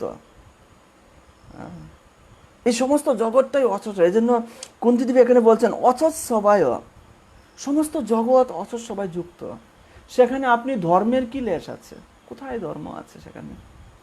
আর দ্বিতীয় বিষয় হচ্ছে যে এই স্ত্রীদের যে সম্মান করা, আমাদের সংস্কৃতি আগে কি ছিল? আগে চাণক্য পণ্ডিত বলেছেন নিজের স্ত্রী ছাড়া অন্য সমস্ত মহিলাদেরকে নিজের মায়ের মতো সম্মান করা, এটি চাণক্য পণ্ডিত বলেছেন এবং শ্রীমদ্ ভাগবতম বলেছেন, বেদ আমাদেরকে বলেছেন। কিন্তু আমরা সেই সংস্কৃতিকে, সেই ব্রাহ্মণ্য সংস্কৃতিকে আমরা চেঞ্জ করে দিয়ে কি করছি? অন্য স্ত্রীদেরকে হয় আমরা সিস্টার বলছি অথবা ভাবি বলছি। হ্যাঁ, ভাবি বলি না অনেক সময়, ভাবি, সিস্টার, হ্যাঁ, ম্যাডাম, এই সমস্ত ভাবে আমরা সমাজে এখন বিভিন্ন রকমের অপসংস্কৃতি তৈরি হয়েছে। কিন্তু আমাদের বৈদিক সংস্কৃতি হচ্ছে স্ত্রীরা হচ্ছে মায়ের মতো, তাদের সঙ্গে মায়ের মতো ট্রিট করতে হয়, তবেই সমাজের প্রকৃত যে শালীনতা ফিরে আসবে, সমাজের যে মানুষের যে প্রকৃত যে মনোভাব সেটা ফিরে আসবে। যতদিন পর্যন্ত সমাজ স্ত্রীদের সম্মান করতে না পারবে, যতদিন পর্যন্ত মানুষ মহিলাদের সম্মান করতে না পারবে, ততদিন পর্যন্ত সমাজের ফিউচার কল্পনা করা যায় না, ততদিন পর্যন্ত সেটা সভ্য সমাজ হবে না। দেখুন, এখানে সমস্ত বীরেরা উপস্থিত আছেন, আর সমস্ত বীরদের মাঝে একজন স্ত্রীকে এভাবে শালীনতা হানি করা। ভীম সেখানে রেগে উঠে গিয়েছিলেন, দুজন আটকালেন। কি একজন স্ত্রীকে এভাবে কি করে শালীনতা? কর্ণ যতই বড় বীর হোক না, এখন দ্রৌপদী প্রথমে এক হাত দিয়ে, এখন দুঃশাসনের মতো ব্যক্তি যার বিশাল বড় ফিগার, সিক্স প্যাক ফিগার, সে দ্রৌপদীর শাড়ি ধরে টানছে, কাপড় ধরে টানছে। দ্রৌপদী কি করে রক্ষা করবে নিজেকে? চেষ্টা করেছিল, এক হাত দিয়ে ধরবে আর এক হাত দিয়ে ভগবানকে ডাকছেন। তো এর আগের শ্লোকে আমরা কি বলেছি, কুন্তিদেবী কি বলছেন, যারা সম্পূর্ণরূপে ভগবানের শরণাগত তাকে ভগবান রক্ষা করেন। এখন দ্রৌপদী এক হাত দিয়ে শাড়ি ধরে এক হাত দিয়ে ডাকছেন। দ্রৌপদী বুঝতে পেরেছেন আমার ভুল হয়ে যাচ্ছে। তখন তিনি এক হাতে আর কতটা শাড়ি রক্ষা করা যায়? দেখেন দুঃশাসনের মতো ব্যক্তিরা কোনো স্ত্রী শাড়ি ধরে টানবে, সেখানে এক হাতে কি করে রক্ষা করা যাবে? তো দ্রৌপদী কি করলেন? দ্রৌপদী প্রথমে ভীষ্মদেবের কাছে গেলেন সাহায্য চাইতে। প্রথমে তিনি দ্রোণাচার্যের কাছে গেলেন, সবাই মাথা নিচু করে আছে, কেউ সাহায্য করতে পারেনি। 40,000 যারা এখানে উপস্থিত ছিলেন, দ্রৌপদী বলছেন এই যে 40,000 মানুষ এখানে উপস্থিত আছেন, তাদের মধ্যে একজন কি পুরুষ নেই যে আমাকে সাহায্য করতে পারে? একজন পুরুষ? সেজন্য যারা ওই সমবায় সবাই উপস্থিত ছিলেন, যারা এইভাবে দ্রৌপদীর বস্ত্রহরণ দেখার জন্য এখানে বসেছিলেন, তারা সবাই অধর্মের পক্ষে যুদ্ধ করতে হয়েছে তাদেরকে। এই জন্য ভীষ্মদেবকে অধর্মের পক্ষে যুদ্ধ করতে হয়েছিল, সেজন্য দ্রোণাচার্যকে অধর্মের পক্ষে যুদ্ধ করতে হয়েছিল সবাইকে, তাই না? কিন্তু ভাগ্য ভালো, সেখানে ভগবানের পরম ভক্ত বিদুর ছিলেন না। ভগবান তার ভক্তকে সবসময় সেভ করেন, তাই না? তো এখন দুঃশাসন শাড়ি ধরে টানছেন, আর এদিকে দ্রৌপদী তিনি দুহাত দিয়ে ভগবান বলছেন, হে দ্বারকানাথ আমাকে রক্ষা করুন। যখন দ্বারকানাথ বলে, ভগবান হস্তিনাপুরে অবস্থান করছেন আর দ্রৌপদী বলছেন হে দ্বারকানাথ আমাকে রক্ষা করুন, ভগবানকে আবার দ্বারকায় যেতে হয়েছে, গিয়ে সেখান থেকে আবার ফিরে আসতে হয়েছে। এই জন্য লেট হয়ে গেছে ভগবান আসতে আসতে। ভগবান আসতে লেট হচ্ছে, প্রথমে শঙ্খ চক্র গদা সবাইকে পাঠালেন, প্রথমে শাড়ি পাঠালেন, যাও। তো এইভাবে অনন্ত শাড়ি সাপ্লাই করার মাধ্যমে, বস্ত্র সাপ্লাই করার মাধ্যমে তিনি দ্রৌপদীকে রক্ষা করেছেন। আর তখন দ্রৌপদী মনে মনে পরে বলছিলেন যে ভগবান আপনার তো লেট হলো কেন আসতে? বলছিলেন। তো ভগবান বলছেন আমি তো তোমার সামনে উপস্থিত ছিলাম, আমি তো হস্তিনাপুরেই ছিলাম, তুমি আমাকে কৃষ্ণ না ডেকে তুমি দ্বারকাধীশ ডেকেছ। দ্বারকাধীশ মানে আমাকে এখান থেকে দ্বারকায় যেতে হয়েছে, দ্বারকা থেকে আবার আসতে হয়েছে, ডাবল জার্নি করে দিয়েছো, লেট হবে না? তো আরেকটা বিষয় এখানে খুব আলোচনা, যদিও আমাদের সময় অনেক চলে যাচ্ছে, তো আরেকটা বিষয় সেটা হচ্ছে যে যখন এভাবে শাড়ি ধরে সবাই ক্লান্ত হয়ে একদম পরিশ্রান্ত হয়ে, শাড়ি টানতে টানতে কাপড় টানতে টানতে পরিশ্রান্ত হয়ে ক্লান্ত হয়ে যখন দুঃশাসন পড়ে গেলেন, তখন দ্রৌপদী বলছেন এই সবাই আমি সবাইকে অভিশাপ দিব, আমি সবাইকে অভিশাপ দিচ্ছি। আর যখন দ্রৌপদী এই কথা বললেন, সঙ্গে সঙ্গে ধৃতরাষ্ট্র উপরের দিকে চোখ তুলে তাকালেন, বলছে রাখো রাখো, তুমি সবাইকে অভিশাপ দিও না, আমি তোমাকে বর দান করব, তুমি আমার থেকে বর নাও, তুমি অভিশাপ দিও না। দ্রৌপদী বললেন ঠিক আছে, তো আপনি আমাকে বর দিতে চান, ঠিক আছে এই বর দিন। আমার যে স্বামীরা আছে, সেই স্বামীরা তো খেলায় হেরেছে, নিজেকে পরাভূত করেছেন, তাদেরকে মুক্ত করে দিন। তখন স্বামীদেরকে মুক্ত করে দেওয়া হলো, পঞ্চপাণ্ডবকে মুক্ত করে দেওয়া হলো। তখন ধৃতরাষ্ট্র বললেন তুমি আরেকটা বর চাও। দেখুন এই সমস্ত ধৃতরাষ্ট্রের মতো ব্যক্তিরা, তারা এক দিক থেকে স্ত্রীদের বস্ত্র হরণ করে, অন্য দিক থেকে তাদেরকে আবার বর দান করে। এই হচ্ছে আমাদের সমাজে রাজনীতিবিদদের ক্যারেক্টার। এ নিয়ে প্রভুপাদ এই সমস্ত বিষয়ে অনেক কথা বলেছেন। তো বলছে তুমি আরেকটি বর না, বলছে আপনার থেকে আমার আর বেশি বর দেওয়ার দরকার নেই, আপনি কি বর দিবেন আমার বোঝা হয়ে গেছে। যারা স্ত্রীদের শালীনতা হানি করে, যাদের স্ত্রীদের বস্ত্র হরণে অ্যাটেন্ড করে, তাদের থেকে বর নিয়ে আমি কি করব? আমার স্বামীদেরকে মুক্ত করে দেন, বাস হয়ে গেল। তো স্বামীদেরকে মুক্ত করে দেওয়া হলো, পঞ্চপাণ্ডব মুক্ত হয়ে গেল। এবং পঞ্চপাণ্ডব মুক্ত হয়ে যাওয়ার পরে দুর্যোধন আবার পরিকল্পনা করে তাদেরকে আবার দ্যুতক্রিয়া বা পাশা খেলায় যুক্ত করলেন। দেখুন কি, আমি জানি না ধৃতরাষ্ট্র যুধিষ্ঠির মহারাজ কোন পাল্লায় পড়ে গেলেন, আবার তিনি পাশা খেলায়, তিনি গ্যাম্বলিংয়ে যুক্ত হয়ে গেলেন। এখন গ্যাম্বলিংয়ের সূত্র হচ্ছে যারা হারবে তারা 12 বছর বনবাসে থাকবে এবং 1 বছর অজ্ঞাতবাসে থাকবে। এবং অজ্ঞাতবাস থাকা অবস্থায় যদি তাকে ধরে ফেলা হয়, তাহলে আবার 12 বছর বনবাস। সেই শর্তে আবার গ্যাম্বলিং করলেন, আবার হেরে গেলেন। আর যখন হেরে গেলেন, তাদের সব কিছু নিয়ে রাজ্য থেকে বিতাড়িত হতে হলো। আর যখন তারা রাজ্য থেকে বেরিয়ে যাচ্ছিলেন, অর্জুন, ভীম, তারা তাদের শক্তি দেখাতে পারলেন না আজকে। এবং তারা শক্তি কার উপর দেখে? মাটির উপর দেখে, মাটির কম্পন সৃষ্টি হয়ে গেল যখন তারা সেখান থেকে বেরিয়ে যাচ্ছিলেন বনের উদ্দেশ্যে। তো ভগবান চেয়েছিলেন তারা যেন বনে যায়। কেন? বনে গিয়ে তাদের সাধুদের সঙ্গ করবে, বনে গিয়ে তারা ভক্তদের সঙ্গ করবে। আর সাধু মহাত্মা ভক্তদের সঙ্গ করলে তাদের হৃদয় শান্ত হবে। সারাটা জীবন তারা দুঃখ ভোগ করেছে, কষ্ট ভোগ করেছে। বিশেষ করে কুন্তী দেবী সমস্ত জীবন কষ্ট ভোগ করেছে। দ্রৌপদী এত কষ্ট ভোগ করেছে, এই যে তাকে সমস্ত সবার সামনে তাকে বস্ত্র হরণের চেষ্টা করা হয়েছে, এই কষ্ট সে হৃদয় থেকে ভুলতে পারবে? সেই জন্য ভগবান চেয়েছেন তারা যেন বনে গিয়ে সাধু মহাত্মাদের সেবায় যুক্ত হয়, তাদের সঙ্গে যুক্ত হয়। তখন তারা ধীরে ধীরে সেই কষ্ট থেকে মুক্ত হবে এবং সাধু মহাত্মাদের সেবা করার ফলে তাদের অনেক স্বীকৃতি হবে এবং তারা অনেক দেবতাদের থেকে তারা অনেক বর লাভ করতে পারবে। তো আমরা দেখতে পাই যখন পঞ্চপাণ্ডবেরা তারা বনে গমন করলেন, তারা প্রত্যেক দিন ভক্ত সেবায় যুক্ত ছিলেন, তারা সবসময় ব্রাহ্মণদের পূজন করাতেন। এমনকি তখন দ্রৌপদী সূর্যদেব থেকে একটা আশীর্বাদও পেয়েছিলেন, কি যে একটা পট পেয়েছিলেন বা হাঁড়ি, যতক্ষণ পর্যন্ত দ্রৌপদীর খাওয়া শেষ না হবে সেই হাঁড়িতে যাই রান্না হোক না কেন সেই হাঁড়ির রান্না কোনোদিন শেষ হবে না, তাই না? তো পরবর্তীতে দুর্যোধন প্ল্যানিং করে দুর্বাসা মুনিকে সেখানে পাঠিয়েছিলেন এবং দুর্বাসা মুনিকে সেখানে পাঠিয়ে তিনি তাদের সে অনেক কিছু হয়েছে। তো বিশেষ বিশেষ যে সমস্ত বিপদ তারা সেখানে দর্শন করেছেন তাদের মধ্যে একটা তিনি বলছেন বিষের কথা। বিষ প্রয়োগে তাদেরকে বিপদ দান করা হয়েছে। বিষ প্রয়োগ মানে হচ্ছে, বিষ প্রয়োগ কথার অর্থ এটা বোঝানো হয়েছে যে ভীম যখন খুব খেতে পছন্দ করত, তো দুর্যোধন চাইতো পঞ্চপাণ্ডবদেরকে মারামারি করা, তাদেরকে সবসময় পরাজিত করা, তাদেরকে মেরে দেওয়া, এরকম প্ল্যানিং ছিল। ভীমের জন্য তারা পারত না, ভীমের এত শক্তি ছিল সে একাই মানে দুর্যোধন সবাইকে হারিয়ে দিত। তো দুর্যোধন একদিন চিন্তা করলো এই ভীমকে কিছু একটা করতে হবে। তো ভীমকে ডেকে নিয়ে এক জায়গায় নিয়ে আড়ালে নিয়ে তাকে কি করেছে, বিষ মেখানো কেক তাকে খাইয়ে দিয়েছে। আর বিষ মেশানো কেক যখন খাইয়ে দিয়েছে কিন্তু ভীমের শক্তি কমছে না। তো সবাই কি করতো, ওই দিন পিকনিকে গিয়েছে, পিকনিকে গিয়ে ঘটনাটি ঘটেছে এবং তখন সবাই স্নান করতে গিয়েছে জলে। তখন সিস্টেম ছিল পিকনিক করে খাওয়া দাওয়া করে সবাই স্নান করতে যাবে জলে। আর জলে যখন স্নান করতে গিয়েছে দুর্যোধন দেখছে যে আমি তাকে বিষ খাওয়ালাম তথাপি তার কিছু হচ্ছে না। আর যখন স্নান করতে গেলো ধীরে ধীরে ভীম কি করলো, জলের নিচে তো শক্তিহীন হয়ে পড়লো, বিষক্রিয়ার দ্বারা তিনি জলের নিচে পড়ে গেল। আর ভীম যখন জলের নিচে পড়ে গেল তখন সাপেরা এসলো তাকে দংশন করতে। এক তো তার বডির ভিতরে বিষ আছে, আর সাপেরা যখন বিষক্রিয়া এসে তাকে প্রদান করছে তার মধ্যে কোনো তেমন কোনো ক্রিয়া হচ্ছে না। বিষে বিষে কি হয়, কেটে যায় ক্রিয়া। তো তখন সাপেরা দেখছে কিছু হচ্ছে না, তখন সমস্ত সাপেরা মিলে কি করলো, ভীমকে নিয়ে সমুদ্রের তলে সেখানে বাসুকি সর্পের একটা প্রাসাদ ছিল, সেই বাসুকি সর্পের কাছে নিয়ে গেল। আর বাসুকি সর্পের কাছে যখনই গেল বাসুকি সর্প দেখতে চিনতে পেয়েছে পঞ্চপাণ্ডব, পাণ্ডুর সন্তান। আর পাণ্ডুর সাথে তার কি ছিল, রিলেশনশিপ ছিল, কুন্তী দেবীর সাথে তার রিলেশনশিপ ছিল।